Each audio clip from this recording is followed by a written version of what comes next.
Denton Lyle had been driving trucks for nearly 15 years, and in all that time, he thought he'd seen everything the road had to offer.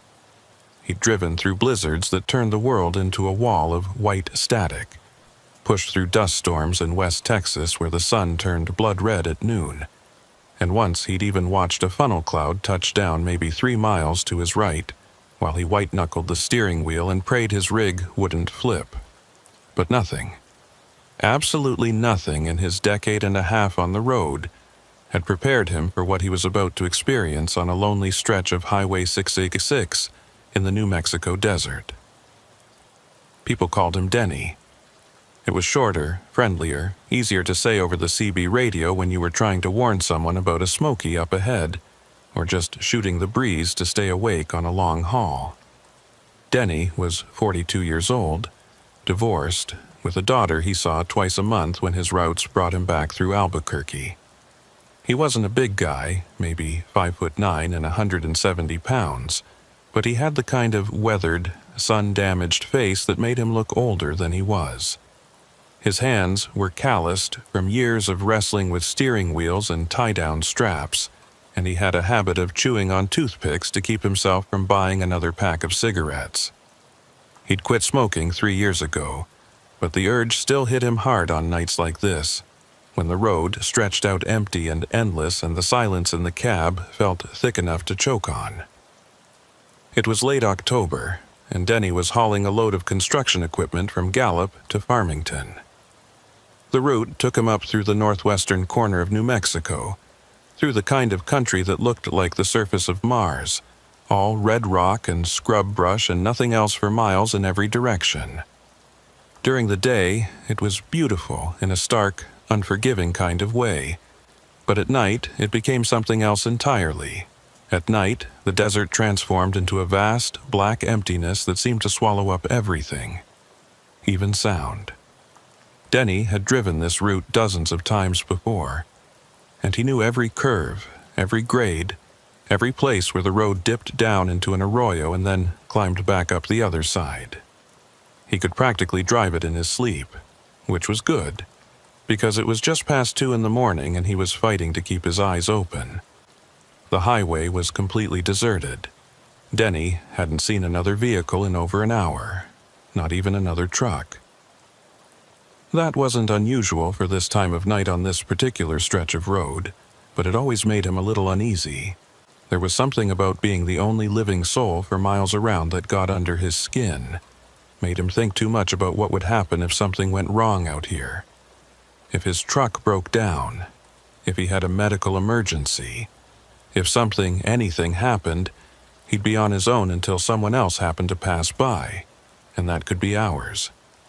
He'd heard stories about truckers who died out here in the desert, heart attacks mostly, and weren't found until the next day when another driver spotted their rig on the shoulder and called it in. Denny shook his head, trying to clear away the morbid thoughts. He was fine. The truck was running smooth, the engine humming along like a purr, and he had maybe another hour before he'd hit Farmington and find a place to park for the night.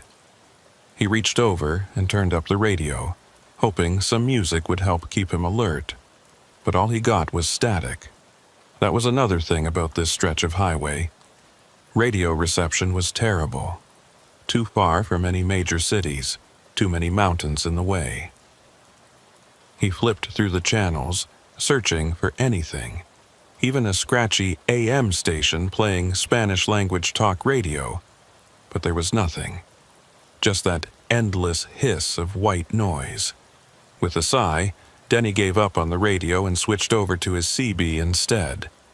At least with the CB, he might be able to catch some chatter from other truckers, even if they were miles away.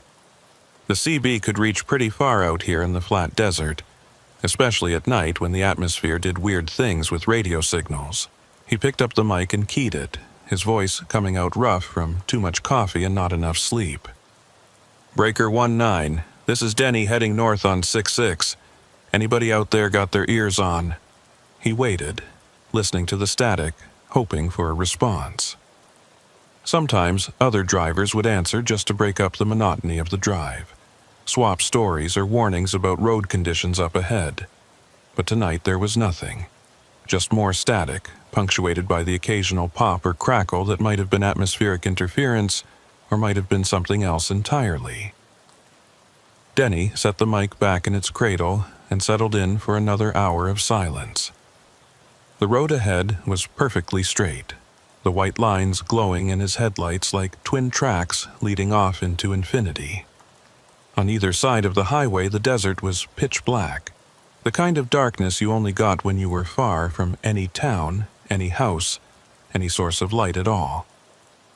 Denny could see stars overhead, thousands of them, so bright and clear they looked like someone had punched holes in the sky. He'd always liked looking at the stars when he was out here, liked feeling small and insignificant in a way that was somehow comforting. Whatever problems he had, whatever mistakes he'd made, they didn't matter much when you looked at it from that perspective. That's when he saw the truck.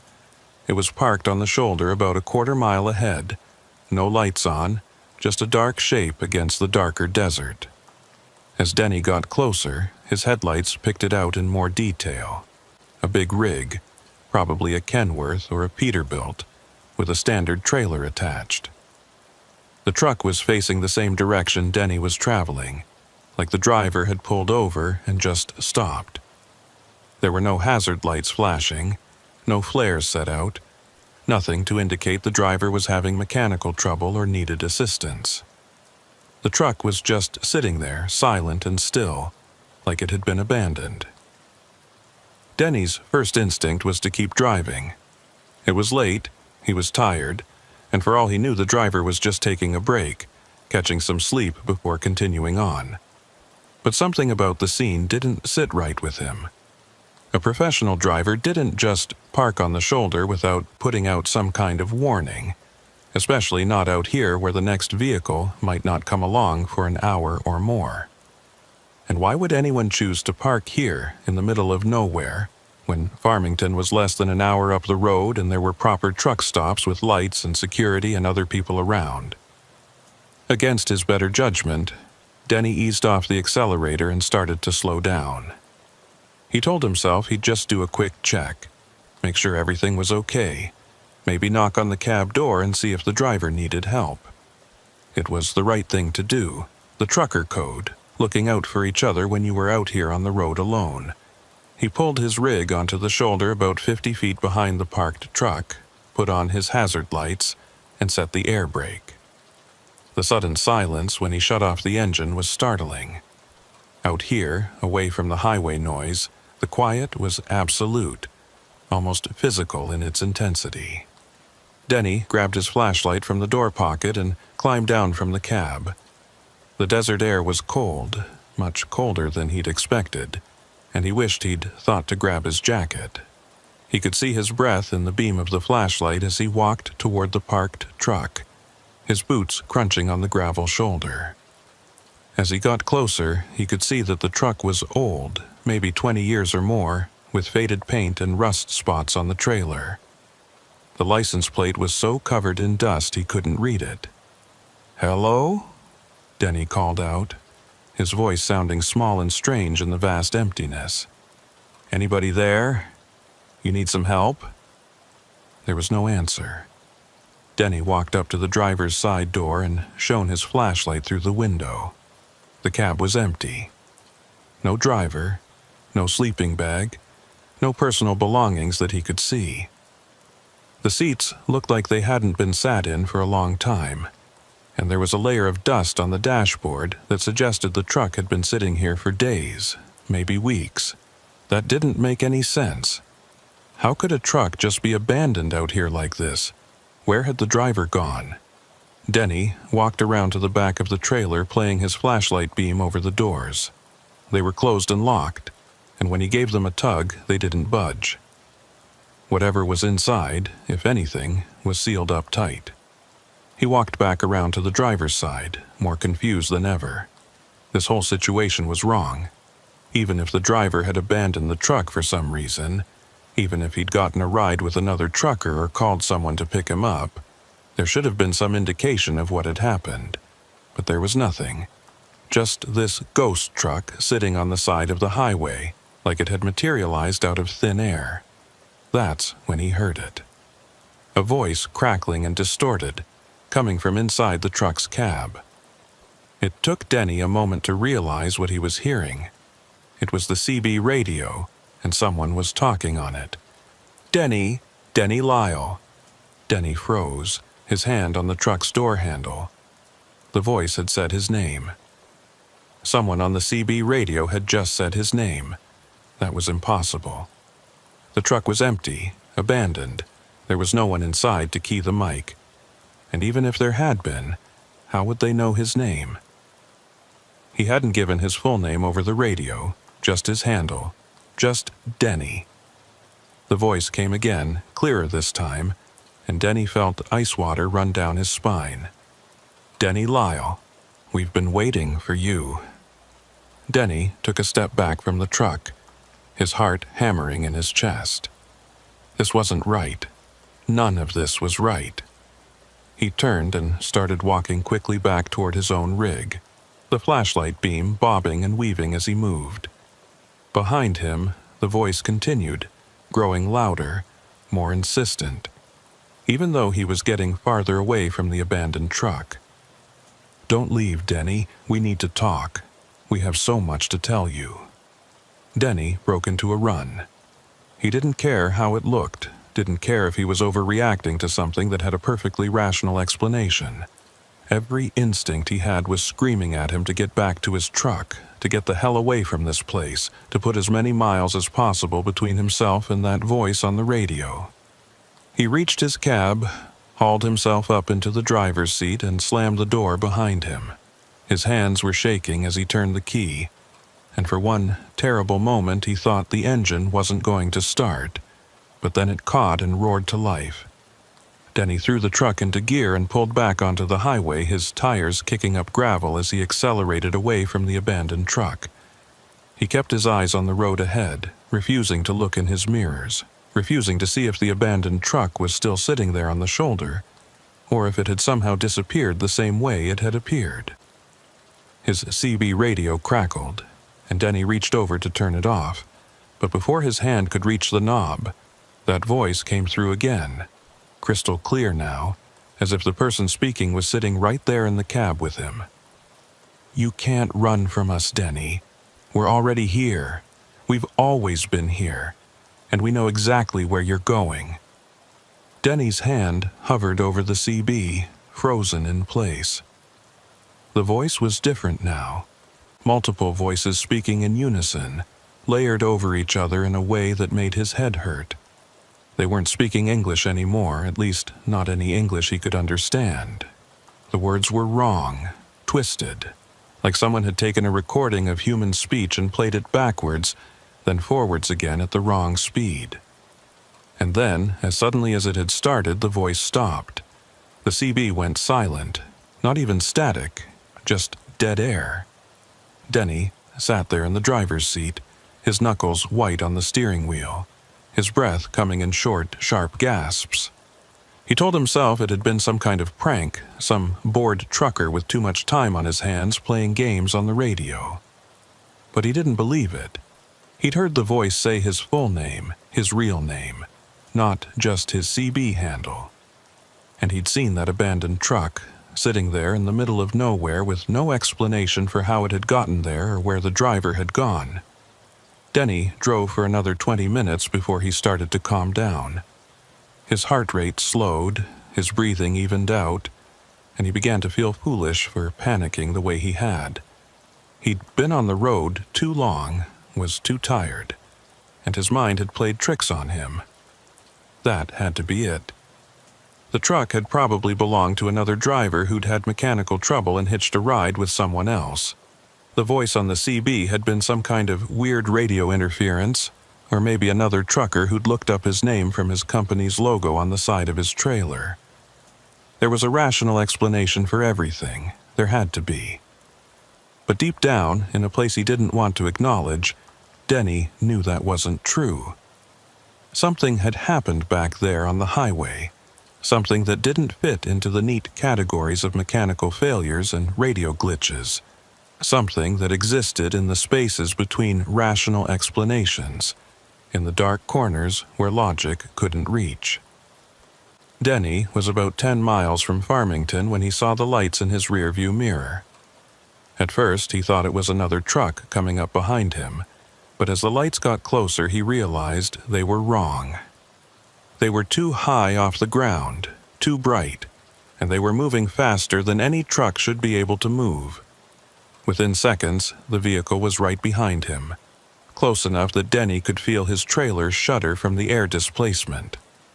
He glanced in his side mirror and felt his stomach drop. It was the abandoned truck, the same old Kenworth with the faded paint and rusted trailer, but now it was moving, barreling down the highway at speeds that should have been impossible for a rig that size. The cab was dark, no lights on inside, and Denny couldn't see anyone behind the wheel. It was as if the truck was driving itself, chasing him down the empty highway in the dead of night. Denny pressed down on the accelerator, pushing his own truck as fast as it would go. But the abandoned truck matched his speed effortlessly. It stayed right on his bumper, so close that if Denny hit his brakes, they would have collided. The CB crackled to life again, and this time Denny didn't hesitate. He grabbed the mic and keyed it, his voice coming out high and tight with fear. "Who are you? What do you want?" The response was immediate. That same chorus of voices speaking in unison. "We want you to remember, Denny. We want you to remember what you did. We want you to remember why you're out here driving this road, running from something you can't name." Denny's mind raced. What were they talking about? He hadn't done anything, hadn't hurt anyone, hadn't committed any crime that would explain this nightmare chase. He was just a trucker. Just a guy trying to make a living and see his daughter twice a month. There was nothing in his past that would warrant this. Nothing that would explain why he was being hunted by a phantom truck on a deserted highway. "I don't know what you're talking about," Denny shouted into the mic. "I haven't done anything. Leave me alone." The voices laughed, a sound like breaking glass and grinding metal. "You don't remember. Not yet. But you will, Denny.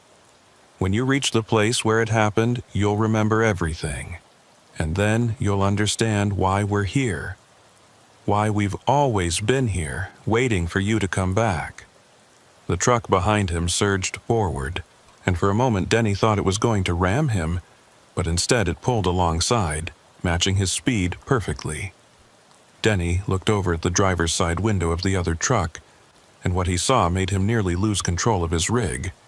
There was something in the driver's seat, a shape that might have been human, but wasn't. Couldn't be. It was too tall, too thin, with limbs that bent at wrong angles and a head that tilted to the side in a way that suggested the neck was broken. The thing turned to look at Denny, and in the darkness of the cab he could see eyes that glowed with a pale, sickly light. Denny screamed. He couldn't help it. The sound tore out of his throat, raw and primal. The sound of a man confronted with something that shouldn't exist. He jerked the steering wheel to the right, trying to put distance between himself and the nightmare truck, but the other rig matched his movement, staying right alongside him. The thing in the driver's seat raised one impossibly long arm and pressed its hand, if you could call it a hand, against the window. Denny could see long spidery fingers spreading out across the glass, and for one horrible moment, he thought the thing was going to break through, was going to reach across the space between the two trucks and drag him out of his cab. And then suddenly the other truck was gone, just vanished, as if it had never been there at all. Denny was alone on the highway again, the road ahead empty and dark. No sign of the abandoned truck or the thing that had been driving it. The CB was silent. The desert was still. It was as if the last 10 minutes had been a hallucination, a waking nightmare brought on by exhaustion and too many hours behind the wheel. But Denny knew better. His hands were still shaking, his shirt was soaked with sweat, and he could still hear the echo of those voices in his head, telling him to remember. telling him he would understand when he reached the place where it happened. He didn't know what that meant, didn't know what place they were talking about, but he knew with absolute certainty that this wasn't over. Whatever had started back there on the highway, it was just beginning. Denny drove the rest of the way to Farmington in a state of numb shock. He found a truck stop on the edge of town, pulled into a parking space, and sat in his cab with the engine running and all the doors locked. He didn't sleep, he couldn't. Every time he closed his eyes, he saw that thing in the other truck, that impossibly tall figure with its glowing eyes and broken neck. He saw the abandoned truck sitting on the shoulder, and he heard those voices on the CB radio, speaking his name, telling him they'd been waiting. When the sun finally came up, painting the desert in shades of orange and gold, Denny felt some of the tension drain out of his body. Morning made everything seem less threatening, less real. He could almost convince himself that it had been a dream, some kind of stress-induced hallucination. Almost, but not quite. Because he'd seen what he'd seen, and he'd heard what he'd heard, and no amount of daylight was going to change that. Denny climbed down from his cab and walked into the truck stop diner. He needed coffee, needed food, needed to be around other people, and convince himself that the world was still normal, still operating according to the rules he understood. The diner was busy with the morning rush, truckers grabbing breakfast before heading out on their routes, and the noise and bustle was comforting in a way Denny couldn't quite articulate. He slid into a booth and ordered coffee and eggs from a tired-looking waitress. While he waited for his food, he pulled out his phone and did something he'd been putting off for hours. He Googled Highway 666. He wasn't sure what he was looking for. Maybe some history about the road. Maybe reports from other drivers who'd experienced something similar. What he found made his blood run cold. Highway 666 had a reputation. Truckers called it the Devil's Highway, and there were dozens of stories about strange occurrences on that stretch of road. Abandoned vehicles that appeared and disappeared. Voices on the CB radio that knew things they shouldn't, that spoke in languages no one recognized. Phantom trucks that chased drivers down the empty highway, always appearing at night, always vanishing without a trace. And accidents, so many accidents, crashes that happened for no apparent reason. Drivers who ran off the road or into other vehicles, claiming in their final moments that something had been chasing them, something that wasn't human. Denny set his phone down, his hands trembling. He wasn't crazy. He wasn't the first person to experience this, and he wouldn't be the last.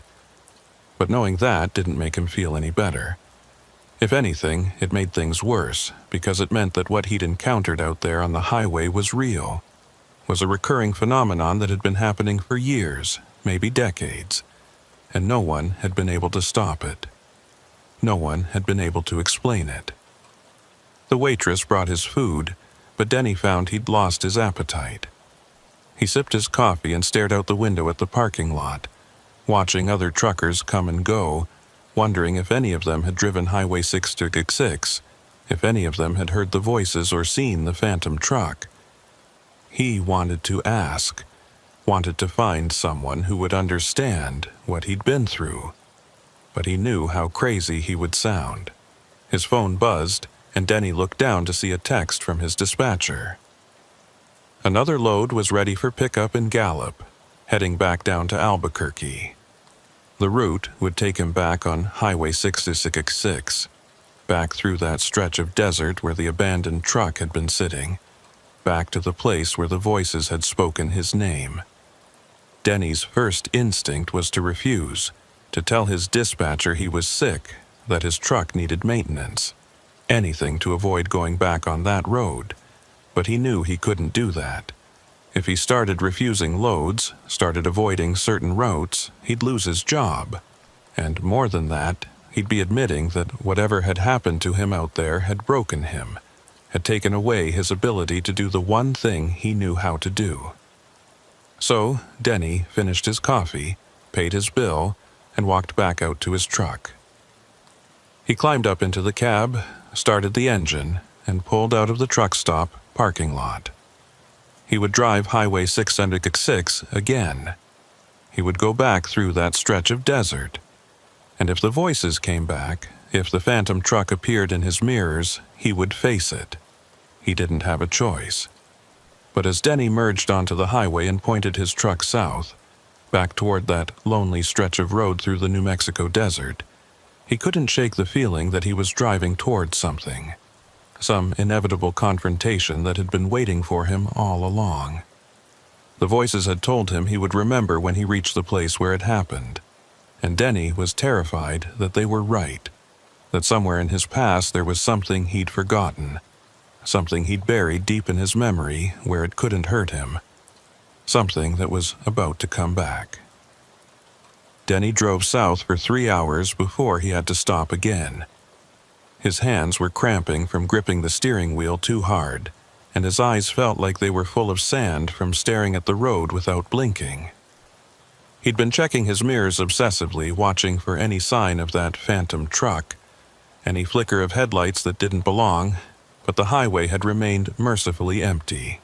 Just him and the desert and the sun climbing higher in the morning sky, burning away the shadows that had terrified him during the night. He pulled into a small truck stop just outside of Gallup, a place called the Desert Rose that catered mostly to local traffic. It wasn't much, just a gas station with a few diesel pumps and a convenience store that sold overpriced snacks and energy drinks. But it was busy enough that Denny felt safe there. He parked his rig away from the main building, killed the engine, and sat for a moment in the silence trying to gather his thoughts. His phone showed it was just past 9 in the morning. In a normal world, on a normal day, he would have been exhausted from driving through the night and ready to catch a few hours of sleep before picking up his next load. But this wasn't a normal day, and Denny knew that if he closed his eyes now, he'd see that thing in the driver's seat of the phantom truck. Those glowing eyes and that broken neck and those impossibly long fingers pressing against the glass. So instead of sleeping, Denny climbed down from his cab and went inside the convenience store. He needed to move, needed to be around other people, needed to do something normal and mundane that would convince him the world still made sense. The store was surprisingly crowded for a weekday morning, with a mix of truckers and local workers grabbing coffee before heading to their jobs. Denny poured himself a large cup from the self-serve machine, added enough sugar to make it almost drinkable, and wandered up and down the aisles without really seeing what was on the shelves. He ended up at the counter behind a woman who was buying lottery tickets and arguing with the clerk about which numbers were lucky. Denny waited patiently, sipping his coffee and trying not to think about the voices on the CB radio, about what they'd said about him remembering something when he reached the place where it happened. What place? What was he supposed to remember? His mind kept circling back to that question, trying to find an answer that made sense, but there was nothing. No memory of ever doing anything on Highway 666 that would explain what had happened to him last night.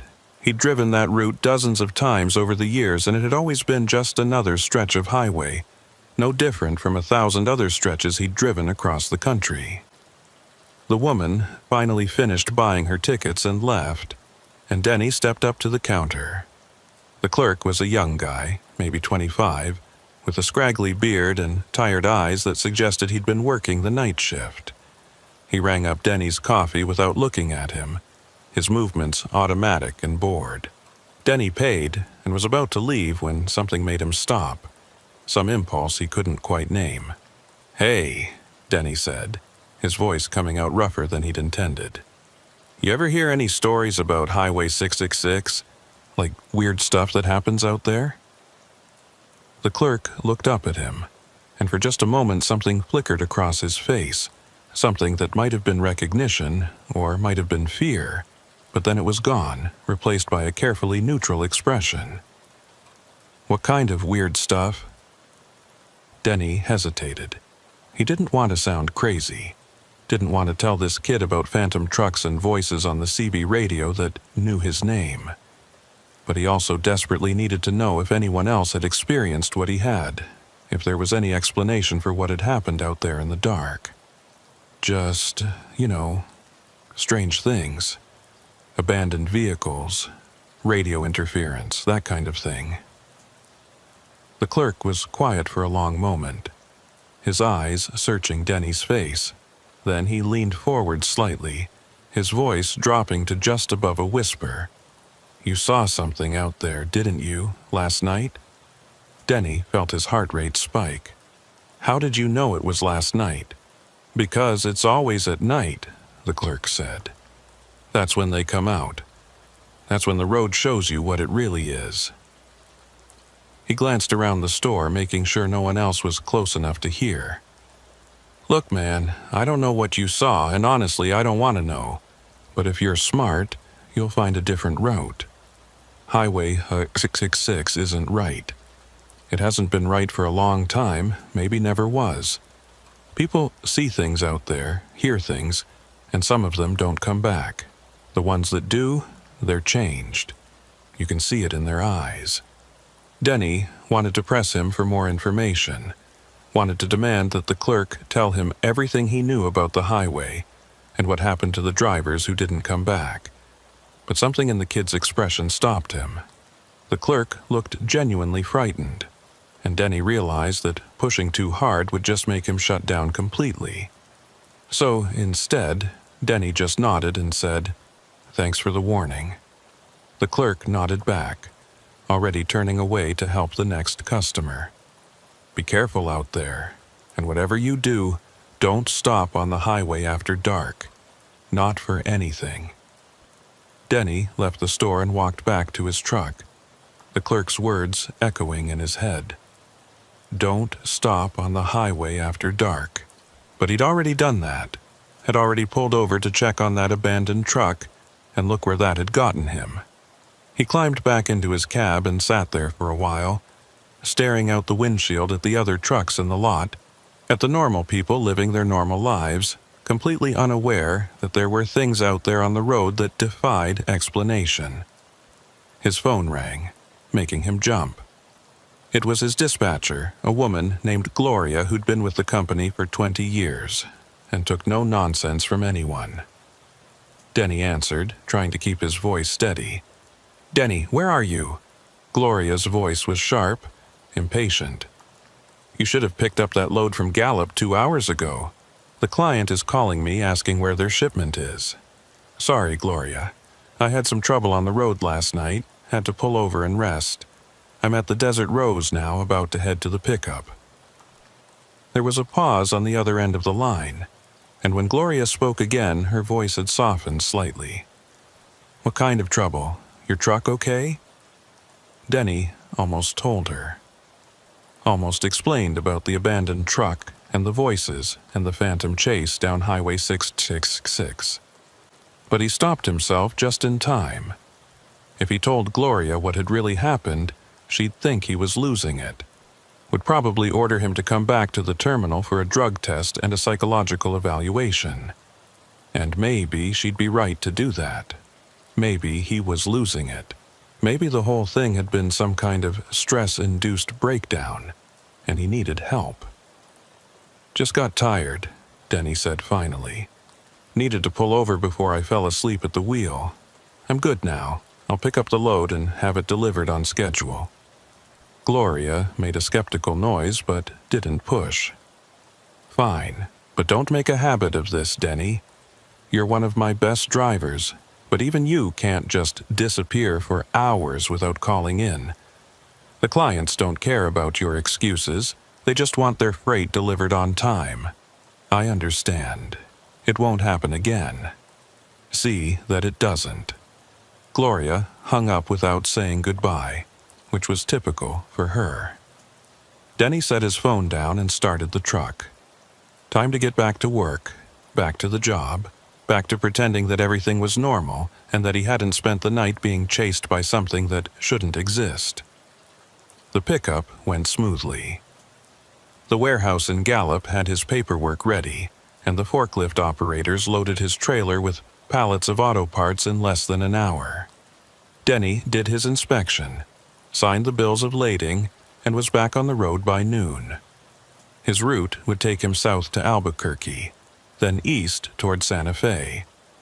If traffic was light and he didn't hit any delays, he'd have the load delivered by evening and could find a proper truck stop to park at for the night.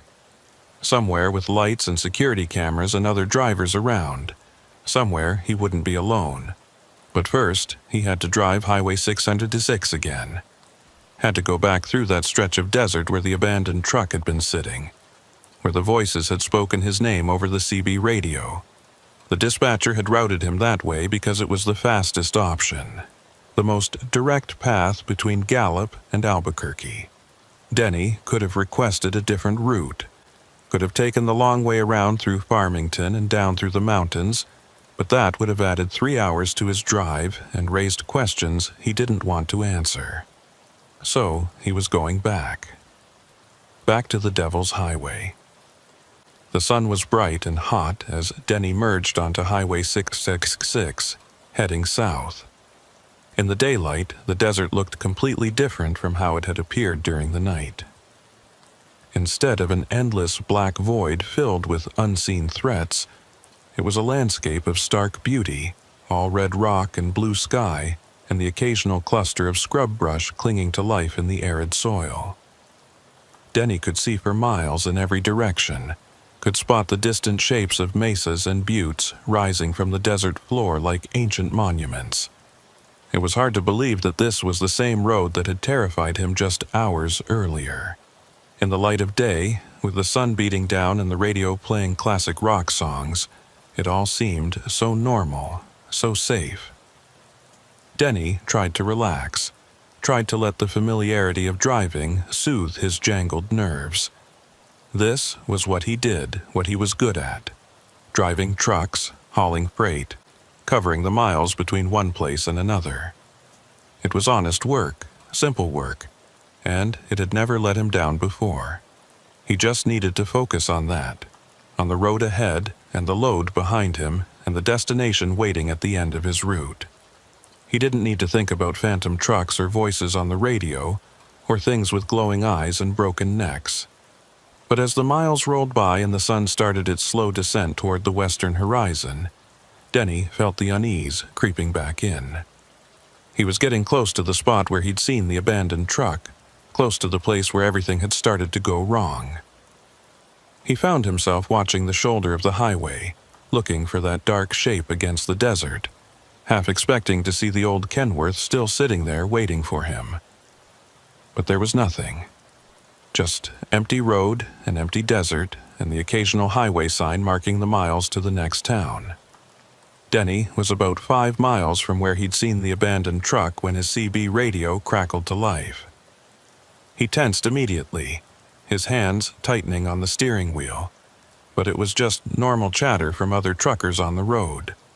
Someone was asking about road conditions up ahead. Someone else was complaining about the price of diesel. It was mundane and boring and exactly what Denny needed to hear. Proof that the world was still operating normally, that the CB was just a tool for communication between drivers, nothing more sinister than that. Then the chatter stopped. Abruptly, mid-sentence, like someone had flipped a switch and cut off all the voices. The CB went silent, not even static, just that same dead air that Denny had heard last night. He reached over to adjust the squelch, thinking maybe he'd lost the signal, but before his hand could touch the knob, a voice came through. "Hello, Denny." It was a different voice this time. Not the chorus of layered sounds he'd heard during the night, but a single voice, clear and distinct. A woman's voice, soft and gentle, almost friendly. But there was something wrong with it, something that made the hair on the back of Denny's neck stand up. It was too calm, too measured, like someone reading from a script. "We're glad you came back," the voice continued. "We were worried you might try to avoid us, might take a different route, but here you are, right where you need to be." Denny grabbed the CB mic, his heart pounding. "Who is this? How do you know my name?" The woman's voice laughed, a sound like wind chimes in a gentle breeze. "We know everything about you, Denny Lyle. We know where you were born, where you went to school, the name of your first girlfriend. We know about your daughter, about how you only see her twice a month because you're always on the road. We know about the divorce, about how your wife left you because she said you loved the truck more than you loved her. We know all of it. Denny felt sick. This wasn't possible. This was information that no stranger could have. Details about his life that he'd never shared with anyone except his closest friends. How could someone on the CB radio know these things? How could they know about his daughter, about his failed marriage, about the choices he'd made that had led him to this life on the road? What do you want from me? Denny's voice came out shaky, barely controlled. We want you to remember, the woman said. We want you to go back to the place where it happened. We want you to face what you did. I didn't do anything, Denny shouted into the mic. I don't know what you're talking about. Yes, you do, the voice said. And now it was changing, deepening, becoming multiple voices again, male and female and something in between, all speaking in perfect synchronization. You know exactly what we're talking about. You've known since the moment you saw the truck last night. You've known since you heard us call your name. You're just afraid to remember, afraid to admit what you did. Denny looked up at the road ahead and felt his blood turn to ice. There, about a quarter mile in front of him, was the abandoned truck. The same old Kenworth, sitting on the shoulder in exactly the same spot where he'd seen it last night. In broad daylight, with the sun still high in the sky, it should have looked ordinary, explainable. But it didn't. It looked wrong, out of place, like something that had been cut from a different reality and pasted onto this one. As Denny got closer, he could see that the truck hadn't moved at all since last night. It was in the exact same position, facing the same direction, with the same coating of dust on the windshield. And standing next to the driver's side door, as if she'd been waiting there all along, was a woman. She was wearing a highway patrol uniform, complete with the wide-brimmed hat and the reflective sunglasses that all state troopers seemed to favor. She was waving at Denny, motioning for him to pull over, and for one wild moment Denny thought about just blowing past her, about keeping his foot on the accelerator and putting as many miles as possible between himself and this cursed stretch of highway. But he couldn't do that. You didn't ignore a highway patrol officer, not if you wanted to keep your commercial driver's license. And maybe, just maybe, this was exactly what he needed. A real person, a representative of law and order, someone who could help him make sense of what was happening.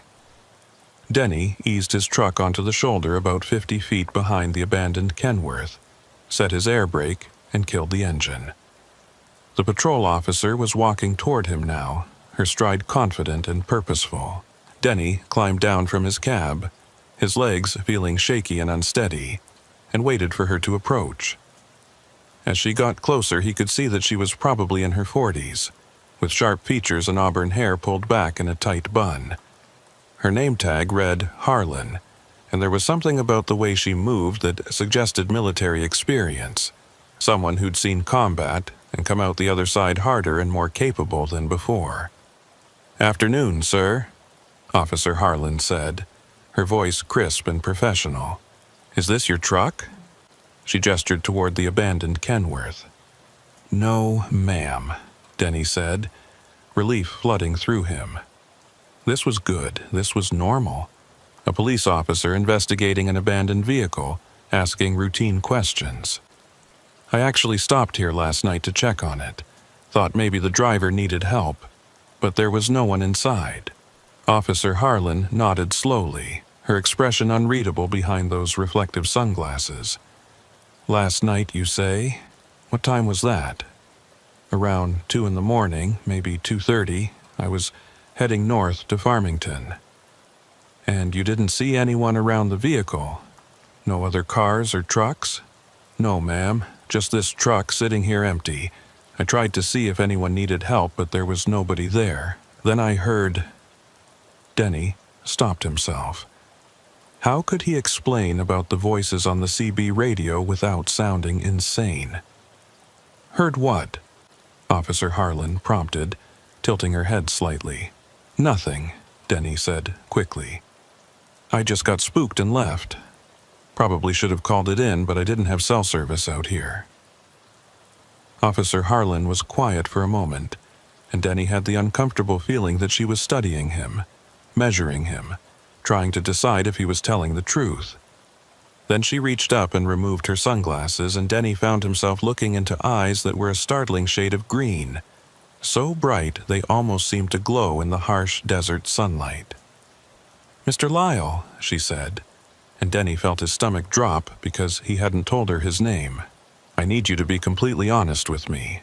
Have you been drinking, taking any substances that might impair your ability to drive?" "No, ma'am, nothing like that. How did you know my name?" Officer Harlan smiled, but it didn't reach her eyes. "It's on the side of your truck, Mr. Lyle. Your company puts driver names on all their vehicles. Standard practice." Denny glanced back at his truck. She was right. There was a small placard on the driver's door with his name and his CDL number. He'd forgotten about that, hadn't even thought to check if that's how the voices had learned who he was. Relief washed over him again. There was a rational explanation after all. The voices on the CB had just been other truckers who'd seen his name on the truck and decided to mess with him. It was a cruel prank, nothing more. "I need you to come take a look at something, Mr. Lyle," Officer Harlan said, turning and walking toward the abandoned truck.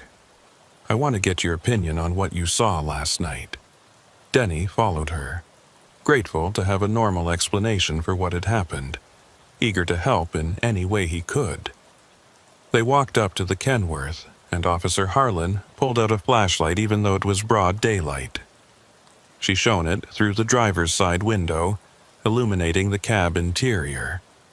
"You said there was no one inside when you checked last night," she said. "Is that correct?" "Yes, ma'am. The cab was empty." "And you didn't notice anything unusual, anything that seemed out of place?" Denny looked through the window, trying to remember what he'd seen by flashlight in the dark. The cab looked the same as it had last night, dusty and abandoned, with no personal belongings visible. But now, in the daylight, he could see something he'd missed before. There were scratches on the inside of the windshield, long gouges in the glass that looked like they'd been made by fingernails, and on the driver's seat, almost invisible against the dark fabric, were stains that might have been oil, or might have been something else entirely. "What happened here?" Denny asked, his voice barely above a whisper. Officer Harlan turned to look at him, and in that moment Denny saw something in her expression that made his blood run cold. It wasn't the look of a police officer investigating a crime scene. It was the look of someone who knew exactly what had happened here, who had seen it before and would see it again. "That's what we're trying to figure out, Mr. Lyle," she said. "This truck has been here for 3 days. We've run the plates, tried to track down the owner, but there's no record of it. No registration, no insurance, no VIN number that matches anything in our database. It's like this truck doesn't exist, was never manufactured, never sold, never driven. Except here it is, sitting on the side of Highway 606, and no one can explain how it got here or where it came from." Denny took a step back from the truck, his mind reeling. 3 days? But that's impossible. I drove this route less than a week ago, and this truck wasn't here then, it just appeared last night. "Are you sure about that, Mr. Lyle? Are you absolutely certain this truck wasn't here before last night?" Denny opened his mouth to say yes, to insist that he would have noticed the abandoned truck on the side of the highway, but the words died in his throat, because suddenly he wasn't sure. Suddenly, he was questioning everything he remembered about his previous trips through this area. Had he really paid attention to the shoulder? Had he really looked closely at every vehicle parked on the side of the road? Or had he just been focused on his own driving, on making his delivery times, on getting from one place to another as quickly as possible? I don't know, Denny admitted.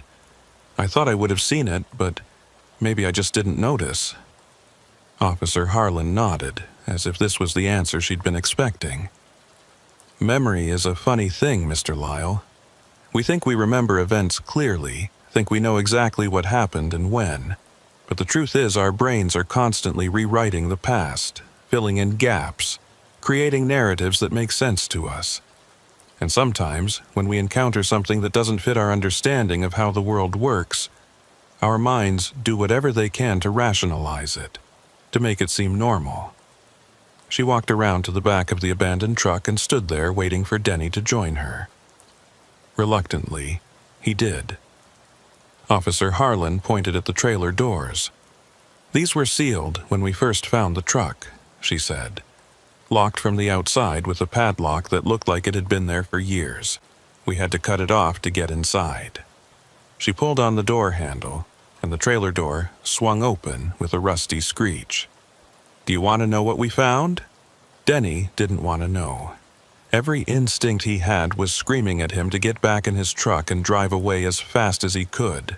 But he also knew that he couldn't leave, not now, not when he was this close to understanding what was happening. So he nodded, not trusting his voice. Officer Harlan shone her flashlight into the dark interior of the trailer, and Denny leaned forward to look inside. At first, he couldn't make sense of what he was seeing. The trailer appeared to be empty, just bare metal walls and a wooden floor scarred with years of use. But then his eyes adjusted to the dim light, and he saw them. Words, hundreds of them, maybe thousands, scratched into the metal walls of the trailer. Names, dates, messages carved with desperate urgency by hands that must have been bleeding by the time they finished. Denny stepped closer, squinting to read the words. Most of them were just names, simple identifications of people who had been in this trailer at some point. But some of the messages were longer, more detailed. Tell my family I love them. I didn't deserve this. He's coming back. And there, near the front of the trailer, carved in letters 6 inches high, Denny Lyle was here. Denny's legs went out from under him. He would have fallen if Officer Harlan hadn't caught him, her strong hands gripping his arms and holding him upright. His mind was spinning, rejecting what his eyes were showing him. That was impossible. He'd never been in this trailer, had never carved his name in these walls. But there it was, his full name spelled out in crude letters, the metal around each stroke worn smooth, as if the carving was old, had been there for years. I don't understand, Denny gasped. I've never been in there. I've never seen this truck before last night. How is my name in there? Officer Harlan released him, letting him stand on his own. The question isn't how your name got in there, Mr. Lyle. The question is when. Because according to the wear pattern on those carvings, your name has been in that trailer for at least 10 years. Maybe more. 10 years. Denny tried to think back, tried to remember where he'd been 10 years ago, what routes he'd been driving, but his mind was a blank fog. 10 years ago would have been 2013, around the time his marriage was falling apart, when he'd been taking every load he could get just to stay away from home and avoid the fighting. He'd driven Highway 66 dozens of times that year, maybe hundreds. Could something have happened then? Could he have somehow ended up in that trailer and not remembered it? I need you to think very carefully, Mr. Lyle, Officer Harlan said, her voice taking on an urgent tone. Has anything strange happened to you on this highway before? Any lost time? Any gaps in your memory? Anything you can't explain? Denny shook his head. But even as he did, something was tugging at the edges of his consciousness. Some memory that was trying to surface but couldn't quite break through. There was something. Some night, some drive, something that had happened that he'd forgotten or suppressed or simply refused to acknowledge. There was... Denny started. then stopped. The memory was too vague, too uncertain. There was one night, I think it was winter, maybe January or February of 2013. I was driving this route, heading north, and I lost about 4 hours. I thought I'd just fallen asleep without realizing it, pulled over somewhere and dozed off. But when I woke up, I was still driving, still moving down the highway, and I couldn't remember anything from the last 4 hours. Not a single mile of it. Officer Harlan's expression didn't change, but Denny saw something flicker in those two bright green eyes. And you never told anyone about this? Never reported it to your company? No, I was afraid they'd think I was unsafe, that I was falling asleep at the wheel. I needed the job. I couldn't afford to lose it. What else do you remember about that night? Denny closed his eyes, trying to focus on the memory, trying to bring it into sharper detail. It was cold. There was snow on the ground, and when I finally pulled into a truck stop and checked myself in the mirror, I had a bruise on my forehead, right here. He touched the spot above his left eye. I figured I'd bumped my head on something when I was loading or unloading, but I couldn't remember doing it. Anything else? Any other physical evidence that something had happened? My clothes smelled strange, like metal and diesel and something else I couldn't identify, and my hands were shaking so bad I could barely hold a cup of coffee. Denny opened his eyes and looked at Officer Harlan. I convinced myself it was nothing, just stress and exhaustion. But it wasn't nothing, was it? Officer Harlan was quiet for a long moment. Then she reached into her pocket and pulled out a small notebook, flipping through pages covered in tight, neat handwriting. Mr. Lyle, in the past 15 years, 17 truck drivers have disappeared on Highway 66, just vanished, leaving their rigs on the side of the road with the engines still running. Some of them were found eventually, wandering in the desert miles from their trucks, with no memory of how they'd gotten there.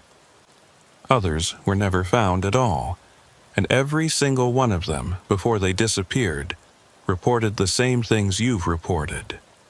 Voices on the CB radio, phantom trucks that appeared and disappeared, lost time they couldn't account for. She closed the notebook and looked directly at Denny. I'm not really a highway patrol officer, Mr. Lyle. My name is Maeve Harlan, and I'm an investigator with a federal task force that specializes in anomalous events. We've been monitoring Highway 666 for 7 years, trying to understand what's happening here, why this particular stretch of road seems to be a focal point for phenomena that we can't explain through conventional means. Denny stared at her, trying to process this new information. You're saying this is real? That what I experienced last night, what I'm seeing now, it's actually happening? Yes, Maeve said simply. It's real. We don't know what it is or why it happens, but it's real. And if your name is in that trailer, if you were part of whatever this is 10 years ago, then you're connected to it in a way we don't fully understand. The fact that you're having these experiences now, that the voices are calling to you, suggests that something is trying to bring you back to that moment, to make you remember what happened during those lost 4 hours. Denny felt like he was going to be sick. This was too much, too big, too far outside anything he could comprehend. What am I supposed to do?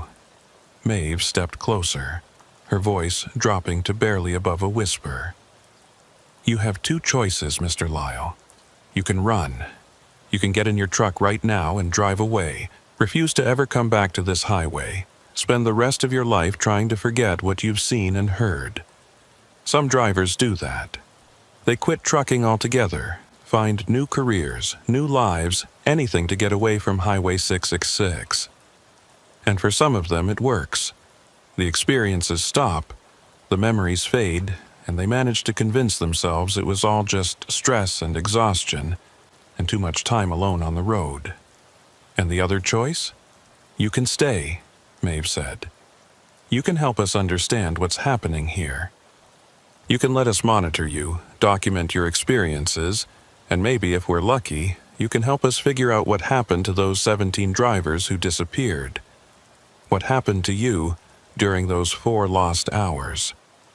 She paused, her green eyes searching his face. "The voices told you to remember, told you to go back to the place where it happened. I think they're right. I think if you want answers, if you want to understand what's happening to you, you need to remember, and I can help you do that."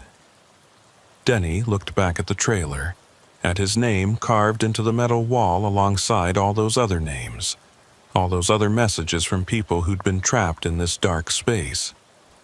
He thought about those 17 drivers who'd disappeared, about the families they'd left behind, about the questions that would never be answered if someone didn't try to understand what was happening on Highway 66. He thought about running, about spending the rest of his life looking over his shoulder, wondering when the voices would come back, when the phantom truck would appear in his mirrors again. And he realized that he couldn't do that. He couldn't live that way, always afraid, always waiting for something terrible to happen. "Okay," Denny said finally. "I'll help. Tell me what you need me to do." Maeve Harlan led Denny away from the abandoned truck and back toward his rig, where she had a black SUV parked on the shoulder about 100 yards down the highway. Denny hadn't even noticed it when he'd pulled over, which struck him as odd now that he thought about it. How could he have missed a vehicle sitting right there in plain sight? But then again, he'd missed a lot of things lately, like the fact that his name had been carved into a trailer wall 10 years ago, or that he'd lost 4 hours of his life on this very highway and had somehow convinced himself it didn't matter. The SUV was unmarked, without any government plates or official insignia, but it had the look of a federal vehicle nonetheless. Maeve opened the back door and pulled out a laptop computer, setting it on the hood and booting it up. While they waited for it to load, she pulled out a thermos and poured 2 cups of coffee, handing one to Denny without asking if he wanted it. He took it gratefully, wrapping his hands around the warm cup even though the desert heat was already making him sweat. "What exactly is this task force you work for?" Denny asked, watching as Maeve typed in a series of passwords to unlock her computer. "I've never heard of any federal agency that investigates anomalous events." "That's because we don't advertise," Maeve said, her fingers flying over the keyboard. "Officially, we're a subdivision of the Department of Transportation, looking into traffic safety issues on rural highways. Unofficially, we investigate incidents that don't fit normal patterns, things that can't be explained by conventional accident reconstruction or criminal investigation. Highway 666 is one of our most active cases, has been for years." The laptop screen came to life, showing a map of the southwestern United States with Highway 606 highlighted in red. Along the route were dozens of colored pins, each representing some kind of incident. Maeve zoomed in on the stretch of highway where they were currently parked, and Denny could see that the pins were clustered here, in this exact area, more densely than anywhere else on the map. "This is ground zero," Maeve said, pointing at the screen. "Whatever's happening on Highway 666, it's centered right here, in this 5-mile stretch of road. Most of the disappearances, most of the anomalous sightings, most of the reports of lost time, they all happen within a few miles of where we're standing right now." Denny stared at the map, at all those colored pins representing all those incidents, all those other drivers who'd experienced something they couldn't explain. Why? What's special about this place? That's what we've been trying to figure out. Maeve clicked through several files, pulling up photographs and reports. The highway itself was built in 1962, part of a federal push to improve transportation infrastructure in rural areas. But before that, this was an old trading route used by Native American tribes, and before that there are geological surveys that suggest this area has unusual magnetic properties. The rock formations beneath the highway contain high concentrations of magnetite, which can cause compass needles to spin and radio equipment to malfunction. She pulled up another file, this one showing a series of geological charts and seismic readings. About 15 years ago, there was a minor earthquake in this region. Nothing major, just a 3.2 on the Richter scale. But it opened up some underground caverns that hadn't been there before, or at least hadn't been accessible before. Since then, we've seen a significant increase in anomalous activity. Drivers reporting strange lights in the sky, CB radios picking up voices that shouldn't be there, vehicles breaking down for no reason, and then starting up again perfectly fine a few hours later. Denny sipped his coffee, trying to absorb all this information. So you're saying this is all natural? Some kind of geological phenomenon that's causing hallucinations or equipment malfunctions? I'm saying that's one theory, Maeve replied carefully. But it doesn't explain everything. It doesn't explain the abandoned vehicles that appear and disappear, or the messages carved into trailer walls by people who claim they were never there, or the fact that some drivers go missing and are found days later with no memory of where they've been, but with injuries that suggest they've been in some kind of struggle. She closed the laptop and looked directly at Denny. And it doesn't explain why your name was in that trailer, carved there 10 years ago, during a period when you admit you lost 4 hours of your life. Denny set down his coffee cup, his hands trembling slightly. What do you think happened to me during those 4 hours? Maeve was quiet for a moment, choosing her words carefully. I think you encountered something on this highway, something that operates according to rules we don't understand yet. I think whatever it was took you somewhere, showed you something or did something to you, and then put you back in your truck and let you drive away. But it didn't erase your memory completely. Couldn't erase it, because some part of you still remembers. That's why the voices are calling to you now, why the phantom truck is chasing you. You're connected to this place, to whatever is happening here, and it wants you to come back. Come back where? To what? That's what we need to find out. Maeve pulled out a small device that looked like a modified GPS unit. This is a tracker. I want you to keep it in your truck, turned on at all times. It'll monitor your location, but it'll also record any electromagnetic anomalies in your immediate area, any fluctuations in radio frequencies, anything that might indicate you're experiencing another anomalous event.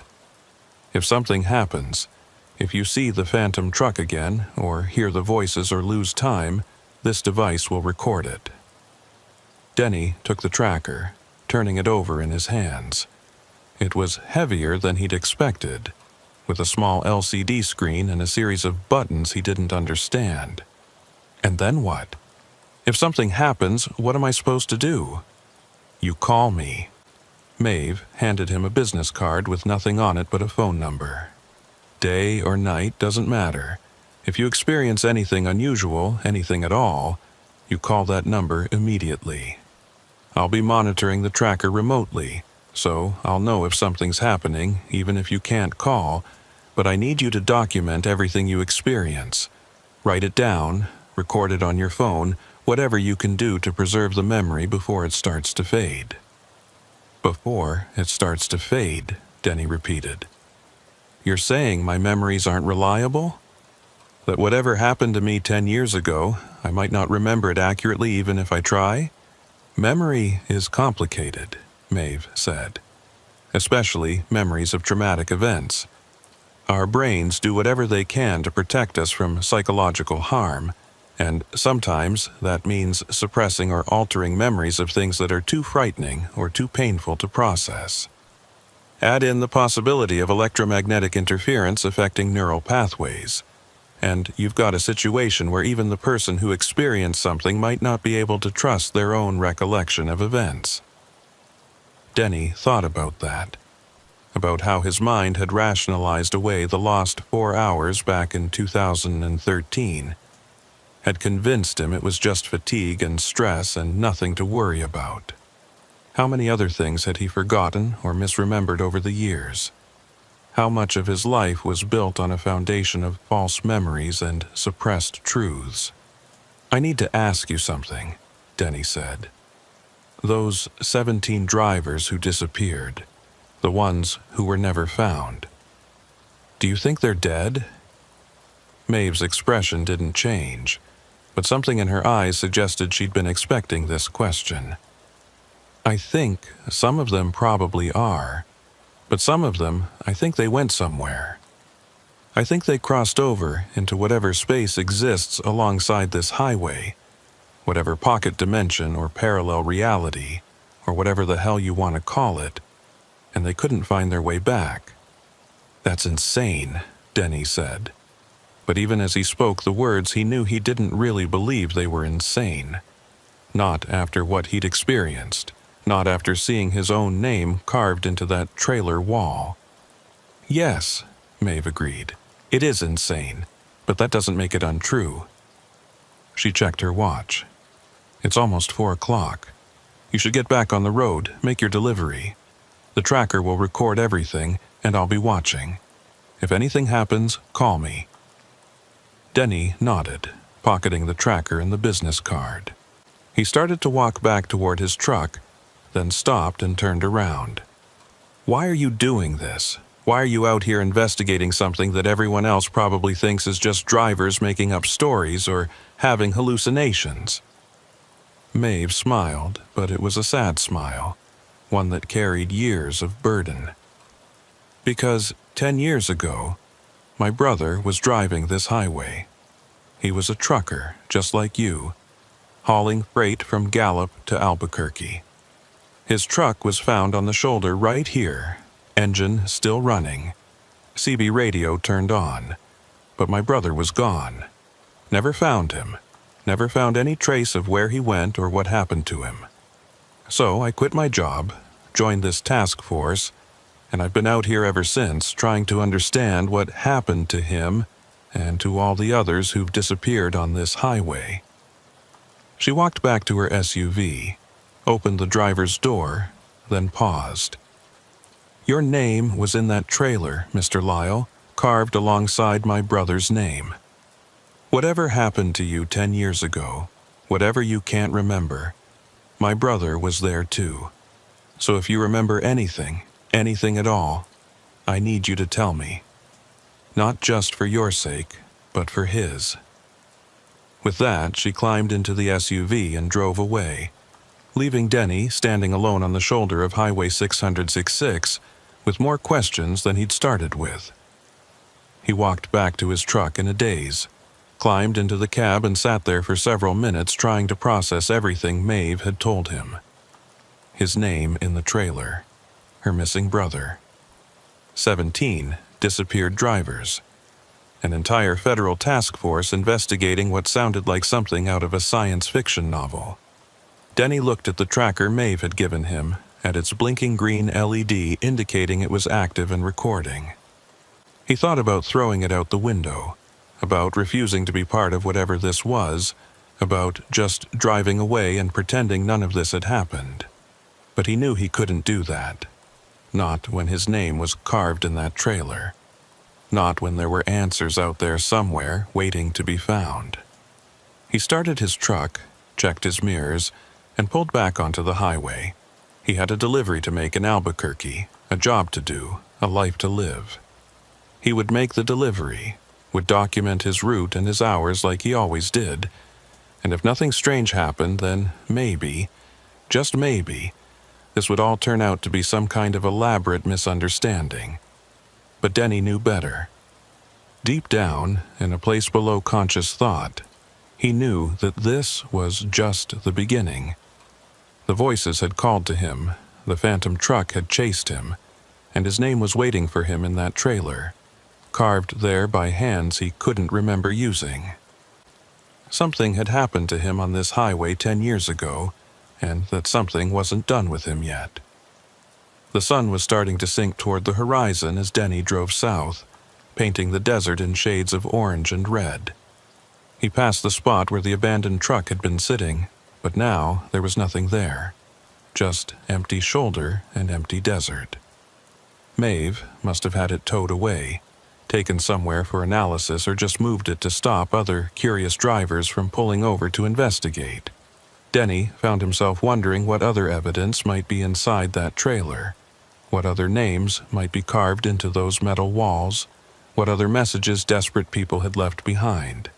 He'd been driving for about 20 minutes when his CB radio crackled to life. Denny tensed immediately, his hand moving toward the power switch to turn it off, but he stopped himself. If something was happening, if the voices were coming back, the tracker would record it. This might be exactly what Maeve needed. Proof that the anomalous events were real and not just driver fatigue or psychological problems. Breaker 19, this is southbound Sally looking for a radio check. Anybody out there got their ears on? It was a normal voice. A woman trucker calling out for someone to talk to. Nothing sinister or strange about it. Denny felt the tension drain out of his shoulders. He picked up the mic and keyed it. This is Denny, southbound on 666. I got you loud and clear, Sally. How's your day going? Oh, same old, Sally replied, her voice friendly and warm.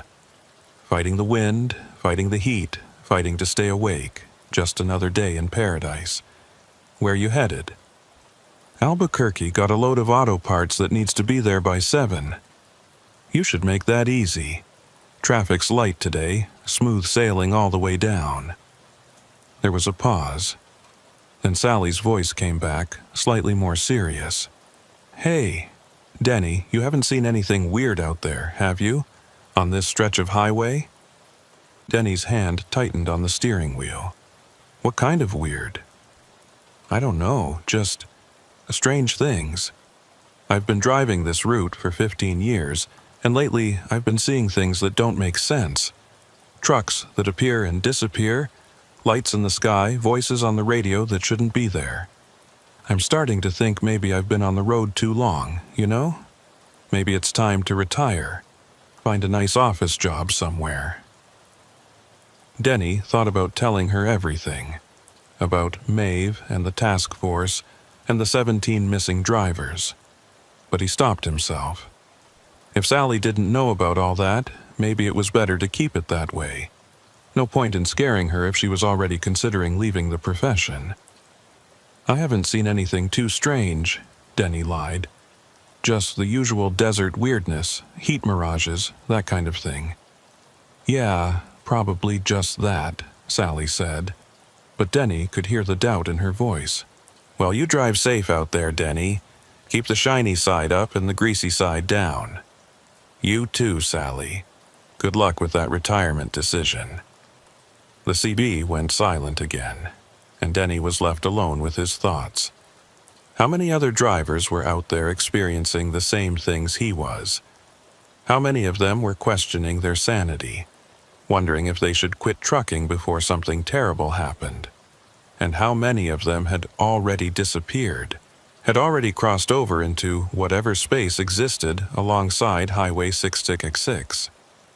The sun dropped below the horizon, and the desert went dark.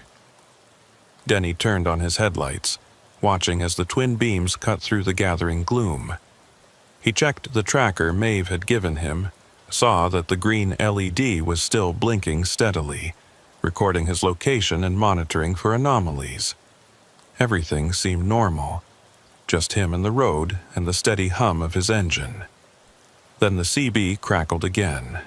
This time there was no voice, just static, but the static had a rhythm to it, a pattern that Denny's brain tried to interpret as language.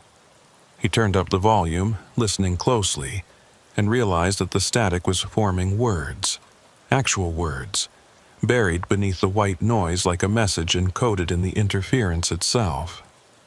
Denny, turn around, come back, remember. It was the same voice from last night, that chorus of layered sounds speaking in perfect synchronization. Denny grabbed the mic, his heart pounding. "Who are you? What do you want from me?" The static shifted, reorganized itself into new patterns. "We are the ones who wait. We are the ones you left behind. We are the ones who carved your name in the walls of the dark place, so you would never forget." "Left behind where? I don't understand." "You know. You've always known. You just don't want to remember because remembering means accepting what you did, what you failed to do, what you ran away from." Denny's hands were shaking so badly he could barely hold the steering wheel. "I didn't run away from anything. I didn't do anything. Whatever you think happened, you're wrong." The voice laughed, that same horrible sound like breaking glass and grinding metal. "Then why is your name in the trailer, Denny? Why did you carve it there along with all the others? Why did you promise to come back and then drive away, leaving us in the darkness, leaving us to wait and wait and wait?" Denny looked at the tracker on his passenger seat, saw that the LED had changed from green to red and was blinking rapidly. Something was happening. Some electromagnetic anomaly that the device was detecting and recording. He needed to call Maeve, needed to tell her the voices were back, but his phone was in his pocket and he couldn't take his hands off the wheel. Not while his truck was shuddering like something was pushing against it from the outside. In his rearview mirror, Denny saw headlights. 2 bright beams cutting through the darkness, coming up fast behind him. The phantom truck was back, chasing him again, and this time Denny knew there would be no escape. This time, whatever was driving that truck wasn't going to let him get away. The headlights pulled alongside him, and Denny forced himself to look over at the other truck. It was the same old Kenworth from the shoulder, but now it was moving, keeping pace with him effortlessly.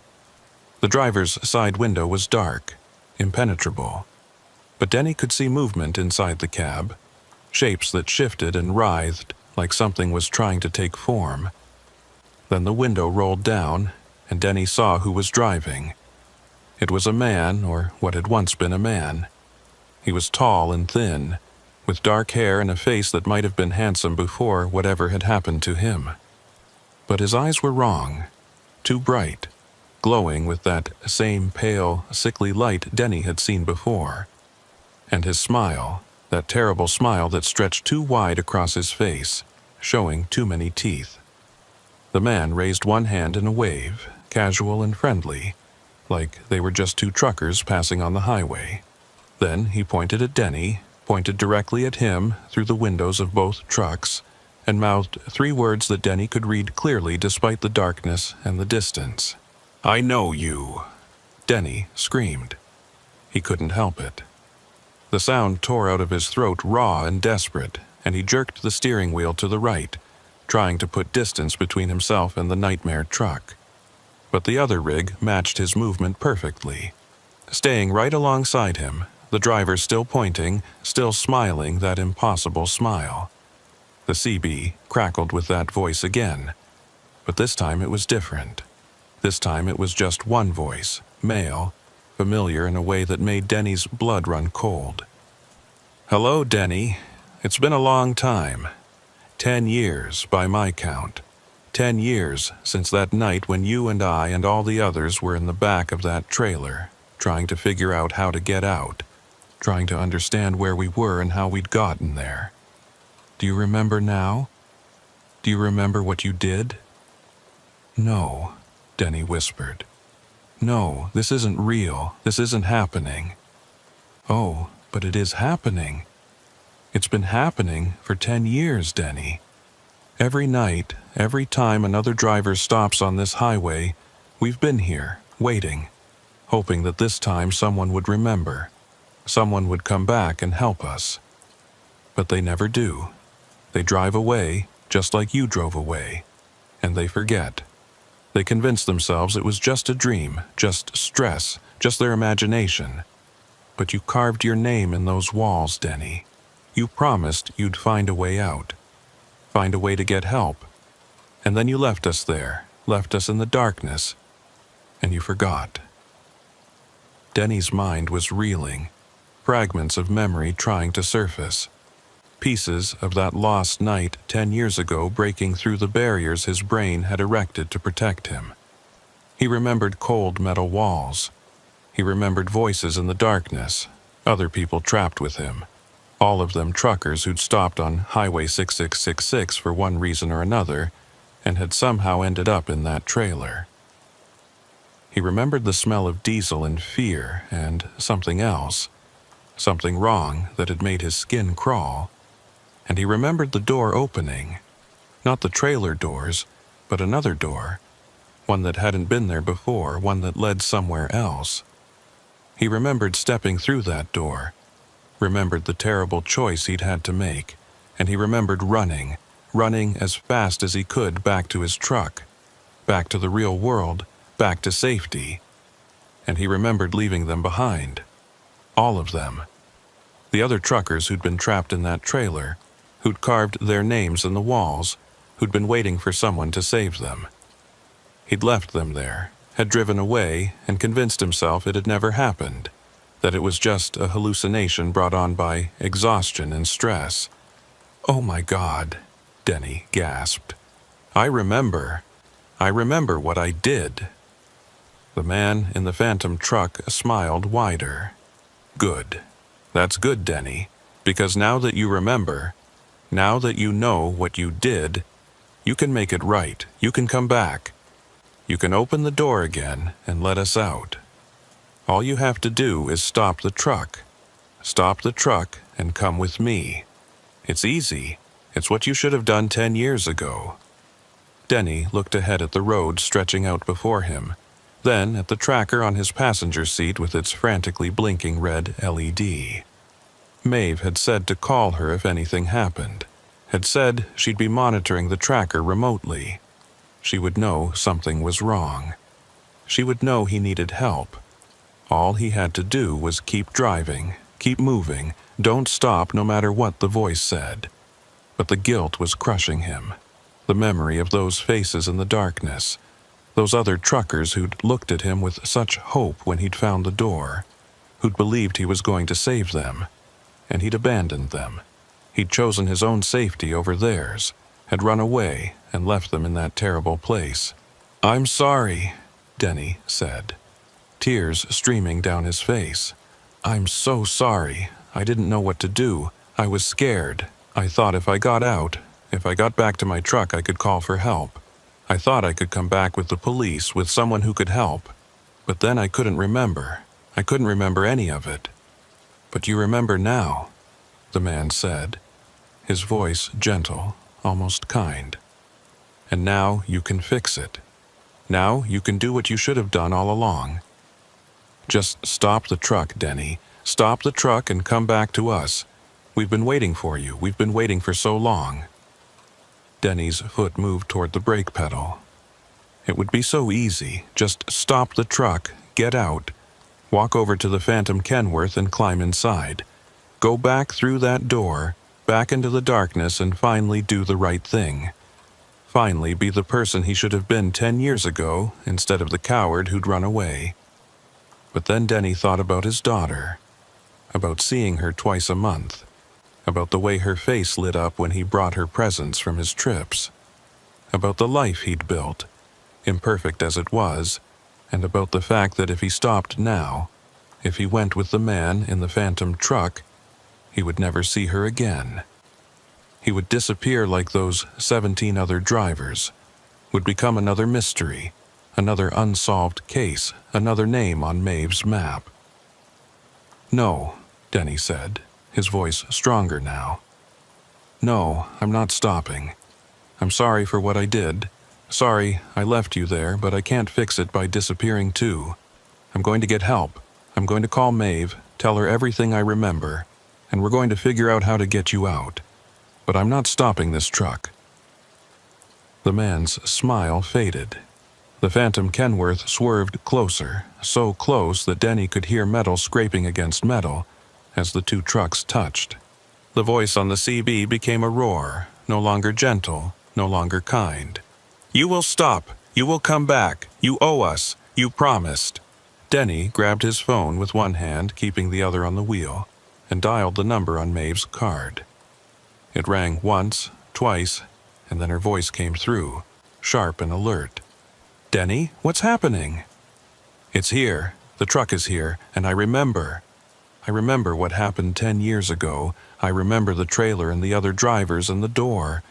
I remember everything. Where are you? What's your location?"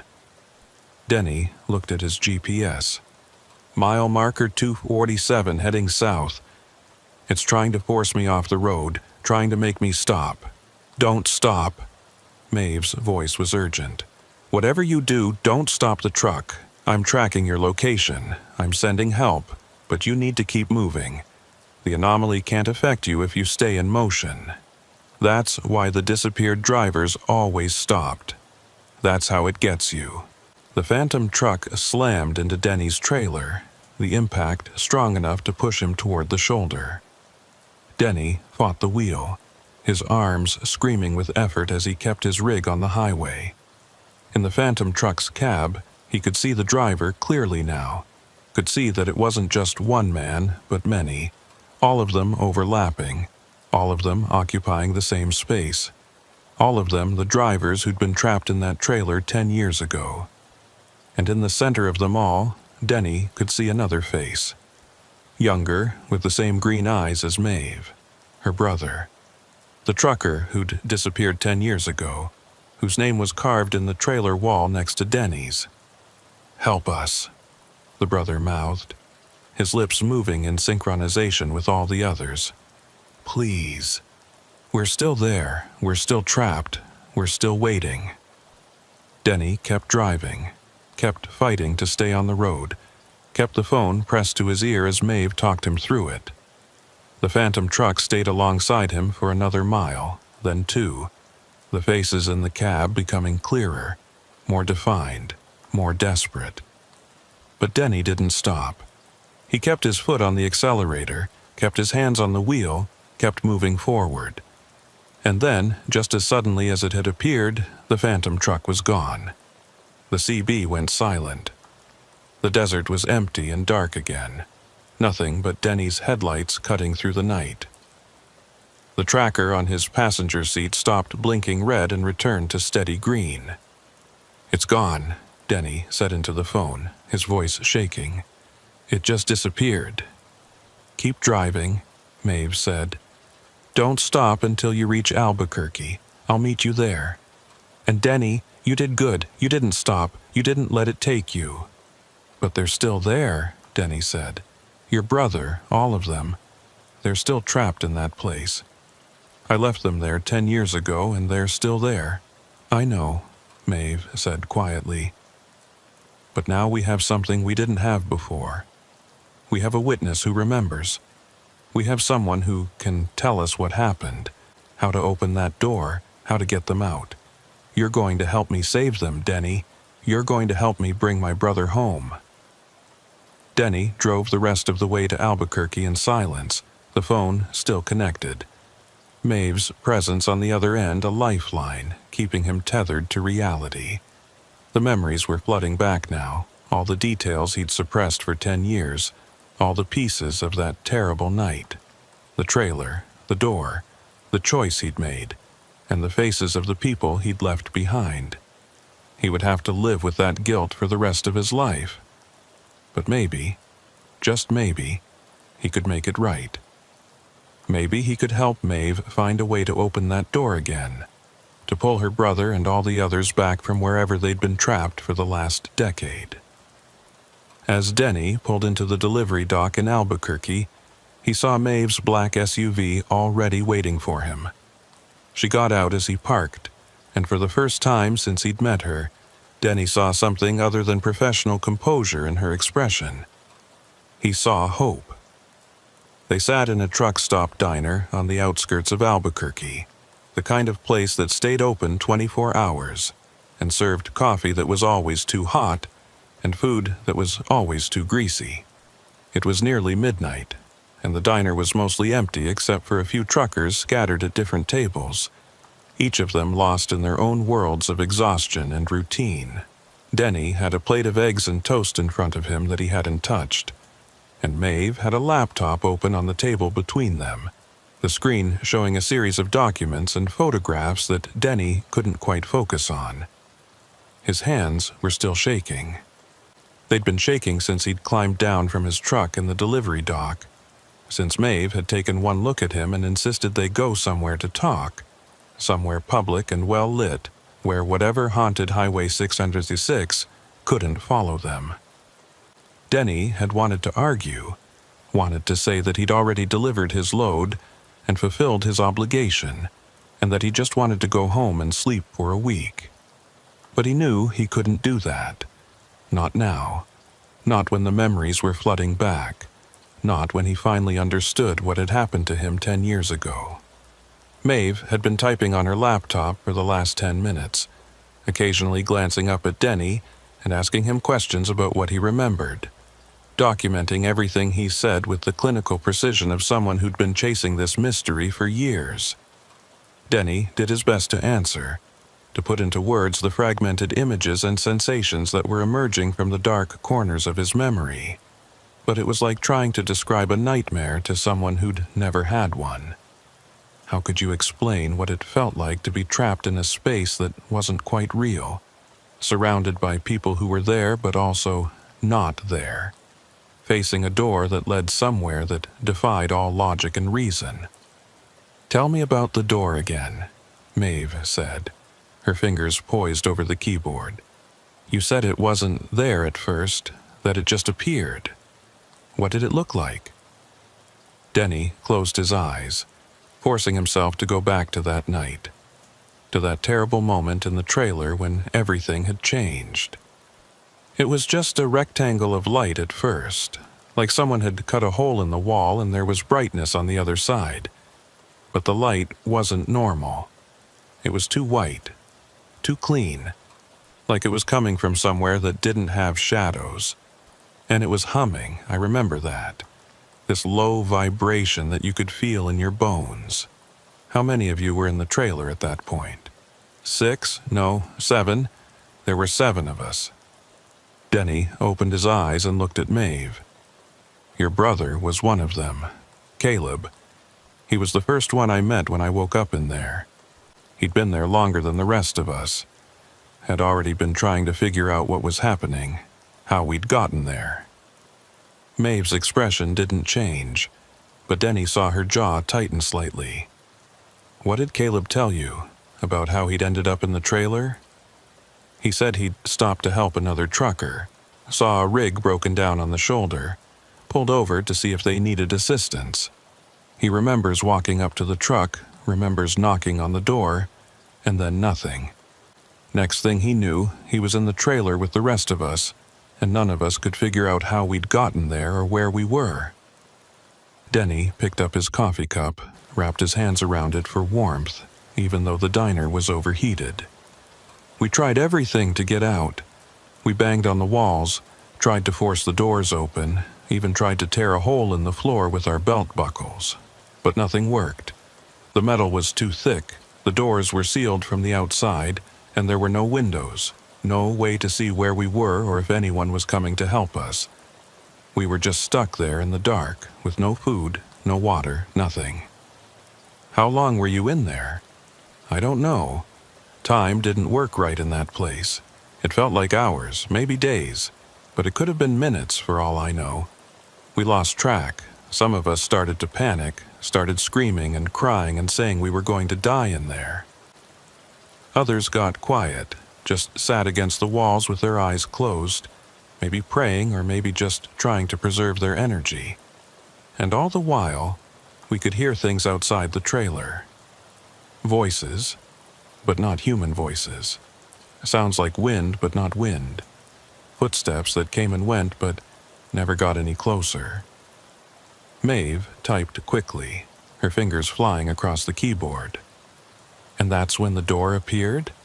When you were at your lowest point? Yeah, we'd been in there long enough that some of us were getting dehydrated, getting confused. One guy, I don't remember his name, he'd started talking to himself, having conversations with people who weren't there. That's when the light appeared. Just a rectangle on the wall, bright and clean, and somehow inviting despite how wrong it felt. And then the rectangle became a door, an actual door with a handle, and we could see through it to the other side. What did you see? Through the door? Denny was quiet for a long moment, trying to find the words. Nothing, and everything. It was like looking into a space that shouldn't exist, a place between places. There were shapes in there, forms that might have been buildings or might have been something else entirely. And there were sounds, these low harmonic tones that made you feel sick if you listened to them too long. But there was also a path, clear as day, leading away from the door and disappearing into the distance. Like someone had made it specifically for us. Like we were supposed to walk through and follow it wherever it led. Did anyone go through? Not at first. We were all scared, all arguing about what to do. Some of us thought it was a trap, that whatever had put us in the trailer was trying to lure us somewhere worse. Others thought it was our only chance, that we'd die in the trailer if we didn't take the risk. Caleb, your brother, he was the one who finally made the decision. He said he'd go through first, scout it out, see if it was safe, and if it was, he'd come back and get the rest of us. Denny swallowed hard, the memory vivid now, no longer suppressed or distorted.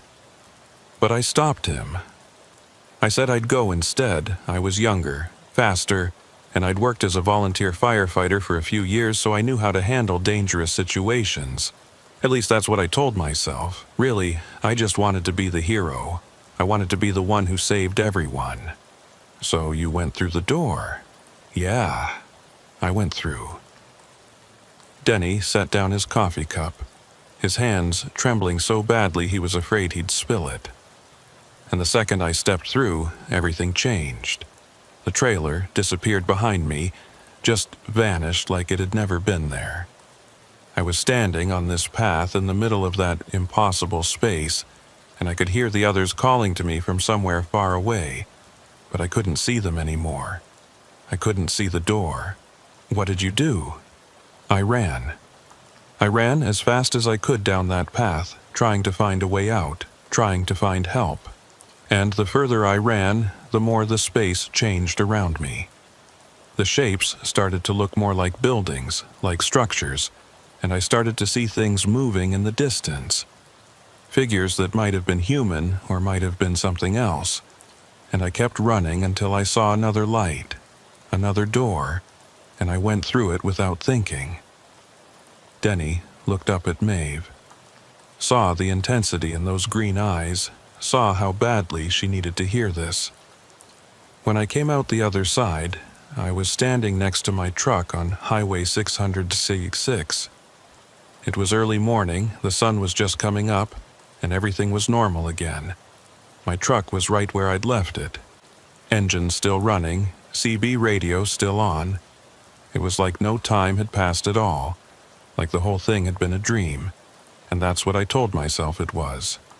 I convinced myself I'd fallen asleep, had some kind of vivid nightmare, and that's why I couldn't remember the last few hours. But you left them there, Maeve said quietly. You came back through the door alone, and you left the others trapped in the trailer. I didn't know. Denny's voice cracked. I swear to God I didn't know. I thought if I got out, if I got back to the real world, I could call for help. I could tell someone what had happened, get the police involved, mount a rescue operation. But when I tried to tell people about it, when I tried to explain, the memories started to fade. Within a few hours, I could barely remember what had happened. Within a few days, I'd convinced myself it was just stress and exhaustion. And within a few weeks, I'd forgotten about it entirely. Maeve closed her laptop, her expression unreadable. The space between, That's what we call it in the task force. The place you described, the impossible space with the path and the shapes. We've had reports of it before from the few drivers who've experienced anomalous events and managed to remember enough to tell us about it. But you're the first person who's been able to describe it in detail, who's been able to tell us about the door from both sides. She pulled out a folder from her bag and spread several photographs across the table. They showed the abandoned Kenworth, both exterior and interior shots, with special attention paid to the names carved into the trailer walls. Denny could see his own name there, along with Caleb's and 5 others he didn't recognize. "These are the 7 names carved in that trailer," Maeve said. 7 truckers who all went missing on Highway 6666 between January and March of 2013. 7 people who were never found, who left no trace except their abandoned trucks and these names. 6 of them are still missing. But you came back. Why? Denny asked desperately. Why did I come back and they didn't? What made me different? That's what we need to figure out. Maeve tapped one of the photographs. The door you described, the one that appeared in the trailer and led to the space between, it's not random. Our research suggests it only appears under specific conditions, when certain electromagnetic thresholds are met, and when there are people present who fit a particular psychological profile. Truckers who are isolated, who've been on the road too long, who are vulnerable in some way. She pulled out another document, this one showing a complex chart of dates and locations. Every disappearance on Highway 666 has happened during a specific phase of the solar cycle, when magnetic activity from the sun interacts with the magnetite deposits in the rock formations beneath the highway. It creates a kind of resonance field that can, under the right conditions, open doorways to other spaces, other realities, other dimensions, whatever you want to call them. Denny stared at the chart, trying to make sense of the technical jargon. So, this is all natural? Just some kind of weird geological phenomenon? The doorways might be natural, Maeve said. But what's on the other side isn't. The space between, the figures you saw moving in the distance, the structures that looked like buildings, that's something else entirely. Something that exists alongside our reality, occupying the same space but separated by some kind of dimensional barrier. And when the doorways open, things can move between the two spaces, including people. The phantom truck, Denny said, understanding dawning. The thing that's been chasing me, the faces I saw in the cab, that's them. That's your brother and the others, trying to get back. Trying to use the doorways to return to our reality.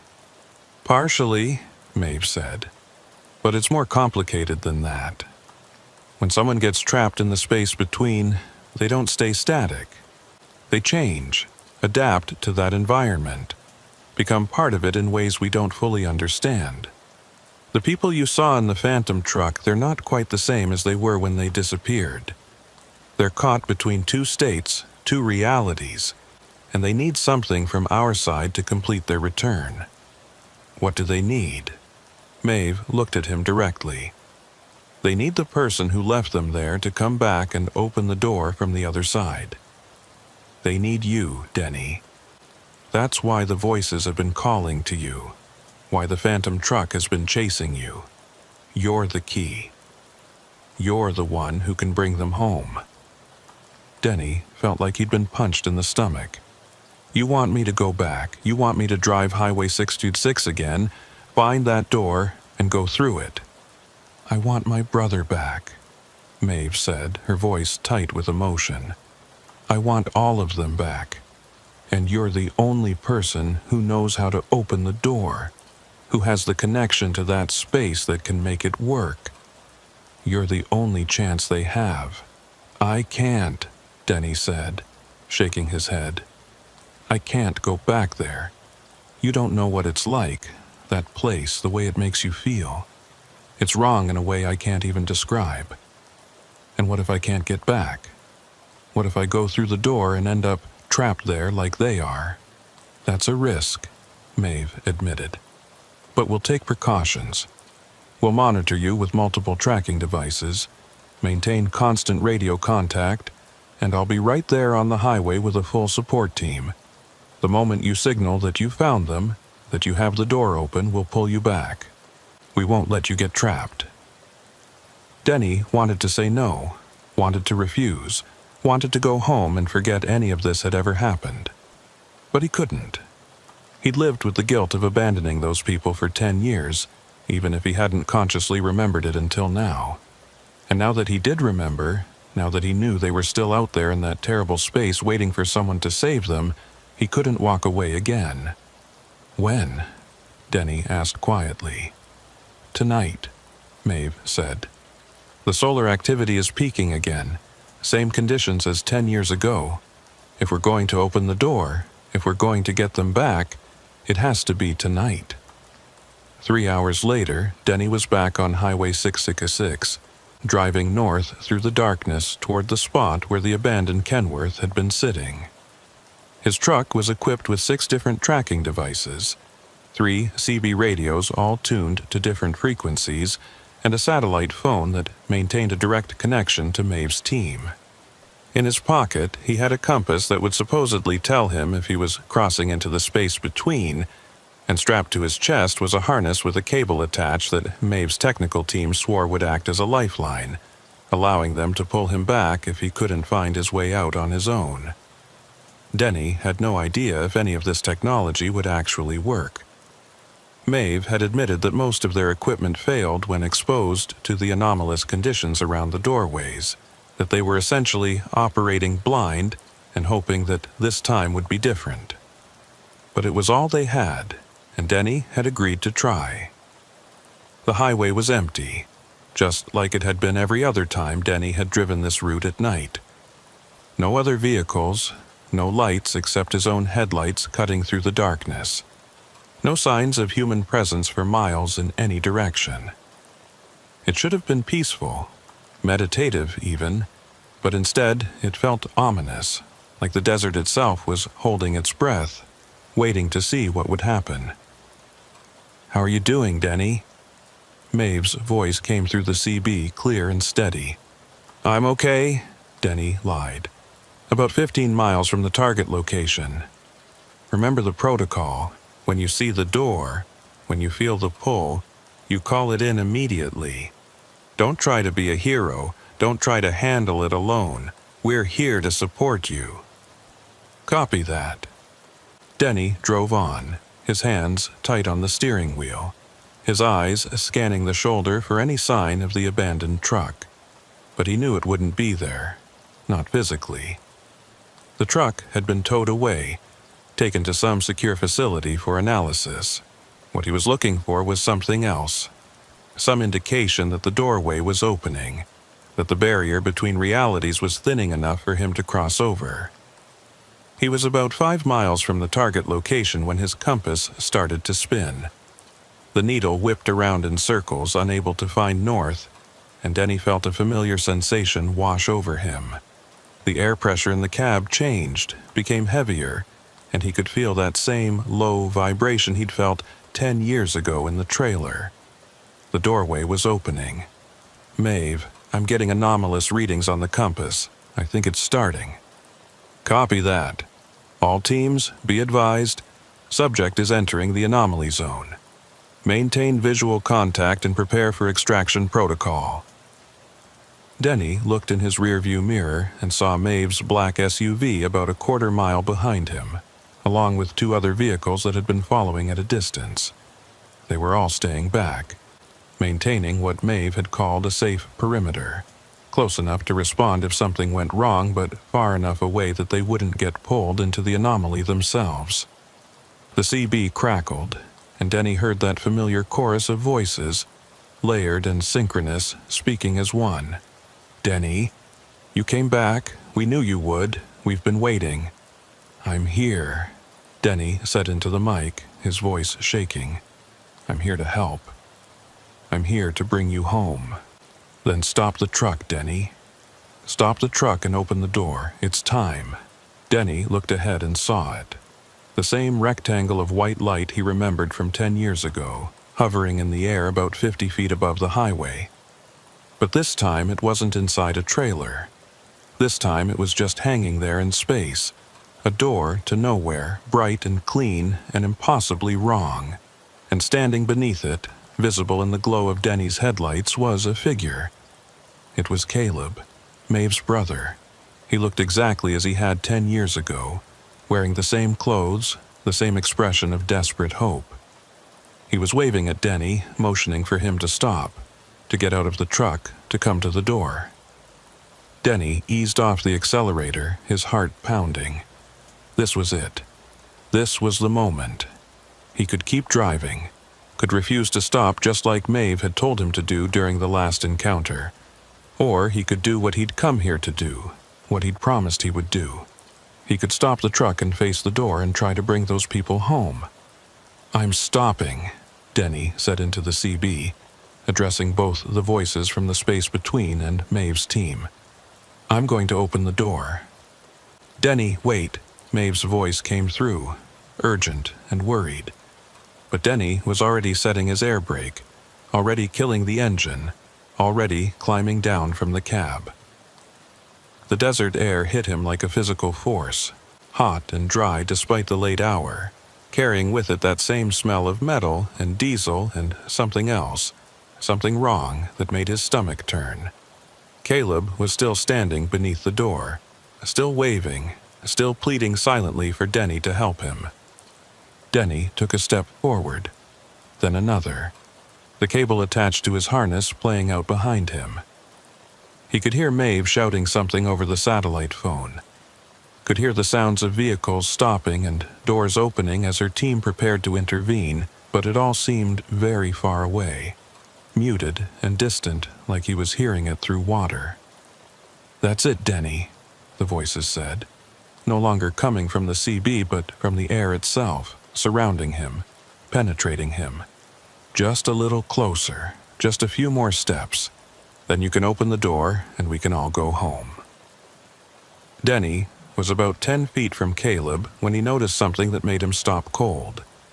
Caleb wasn't casting a shadow.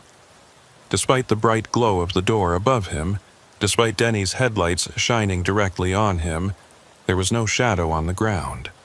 And when Denny looked more closely, he realized that Caleb wasn't quite solid. He could see through him, just slightly, like looking at someone through frosted glass. "You're not really here," Denny said, his voice barely above a whisper. "You're still in the space between. This is just a projection, just something you're showing me to get me to open the door." Caleb's expression changed.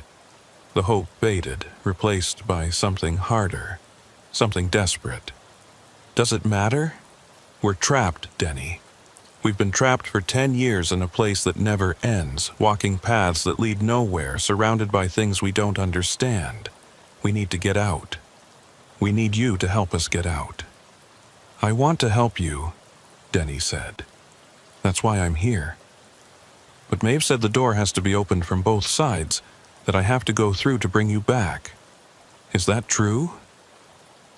Caleb didn't answer. And in that silence, Denny understood. It was a trap. It had always been a trap.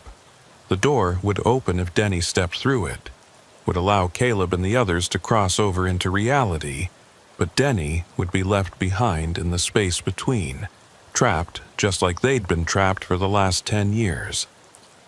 The exchange would be permanent. 1 life for 7, Denny's freedom for theirs. "I'm sorry," Denny said, taking a step back. "I'm sorry this happened to you. I'm sorry I left you there 10 years ago. But I can't do this.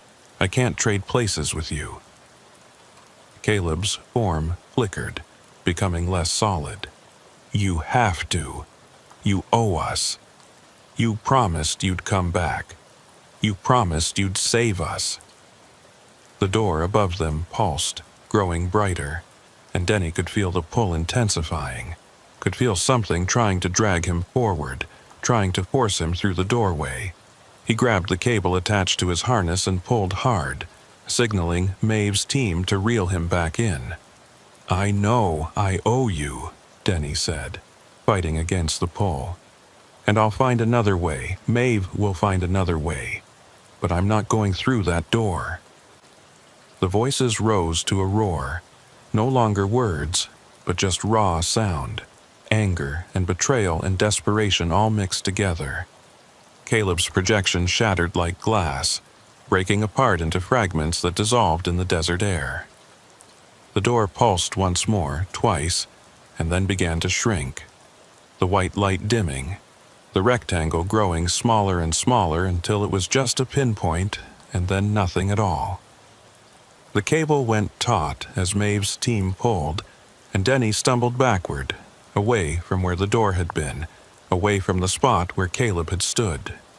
His legs gave out and he fell to the ground, his hands scraping on the asphalt, his breath coming in ragged gasps. Behind him, he could hear running footsteps, voices shouting, and then Maeve was there, kneeling beside him, checking to make sure he was okay. "I couldn't do it," Denny said, looking up at her. "I couldn't save them. Your brother, all of them, they're still trapped there and I couldn't save them." Maeve's expression was complicated, pain and relief fighting for dominance. "You did the right thing. If you'd gone through that door, we would have lost you too, and we still wouldn't have a way to get them back. But they're still there. They're still suffering." "I know." Maeve helped him to his feet, her grip strong and steady. "But now we have more information. We know the door can be opened from this side. We know it requires a specific person with a specific connection to those who are trapped. And we know that trading one life for 7 isn't a viable solution. We'll find another way, Denny. I promise you, we'll find another way." They walked back to Denny's truck together, Maeve's team following behind, already discussing what had happened, already analyzing the data from their instruments. Denny climbed back into his cab and sat there for a long moment, his hands on the steering wheel, looking out at the empty highway stretching ahead into the darkness. He thought about Caleb and the others, trapped in that terrible space for 10 years, waiting for rescue that might never come. He thought about the choice he'd made, to save himself instead of them, and wondered if he'd made the right decision, or if he was just a coward twice over. But he also thought about his daughter, about seeing her again, about having the chance to be a father even if he was only a part-time one. He thought about the life he'd built, imperfect as it was, and about the fact that he still had time to make things right, to find a way to help Maeve rescue her brother and the others without sacrificing himself in the process. The CB crackled one last time, and Denny tensed, expecting to hear the voices again, but it was just Maeve calling from her SUV. "Go home, Denny. Get some rest. We'll be in touch in a few days to debrief, to go over everything that happened and figure out our next steps. And Denny, thank you for coming back, for trying, for not giving up on them." Denny keyed the mic. "I haven't given up. I won't give up. Whatever it takes, however long it takes, we'll find a way to get them out, I promise." He started his truck and pulled back onto the highway, heading south toward home. In his rearview mirror, he could see Maeve's SUV and the other vehicles falling into formation behind him, escorting him away from the anomaly zone, making sure he made it safely out of the area where the doorways could open. As Denny drove, he thought about Highway 600C6, about the Devil's Highway, about all the drivers who'd disappeared over the years, and all the families who'd been left behind with questions that had no answers. He thought about the space between, that impossible realm that existed alongside reality, and about the things that lived there, the structures and figures and whatever else occupied that terrible place. And he thought about the door, about how it had opened for him twice now, about how it knew his name and his connection to those who were trapped. Maeve had said they'd find another way, but Denny wasn't sure there was another way. Maybe the only solution was the one he'd refused to accept. Maybe the only way to save 7 lives was to sacrifice one. But not tonight. Tonight he would drive home. Tonight he would call his daughter and tell her he loved her. Tonight he would sleep in his own bed and dream of normal things, of roads that didn't lead to impossible places, and trucks that didn't chase you through the darkness with the faces of the dead looking out from their cabs. Tomorrow, or next week, or next month, he would come back to Highway 666. He would work with Maeve to understand the anomalies, to map the doorways, to find some way to rescue her brother and the others without dooming himself in the process. It might take years, it might never work, but he would try, because that's what truckers did. They kept moving forward, kept pushing through the night, kept their hands on the wheel and their eyes on the road even when everything around them was falling apart. They didn't give up, they didn't quit, they just kept driving, mile after mile, load after load, doing the job that needed to be done. And if the voices came back, if the phantom truck appeared in his mirrors again, if the door opened one more time and offered him that terrible choice, Denny would face it. Not tonight, but someday when he was ready, when he'd made his peace with what he'd done and what he'd failed to do. For now, he just drove. South on Highway 666, away from the anomaly zone, away from the space between, away from the choices he couldn't yet make. The stars overhead were bright and clear. The desert was quiet, and for a little while the world felt almost normal again. But Denny knew better. He'd seen what lurked in the darkness. He'd heard the voices calling his name. He'd looked through the door and seen what waited on the other side, and he knew with absolute certainty that this wasn't over. Not by a long shot. The Devil's Highway wasn't done with him yet.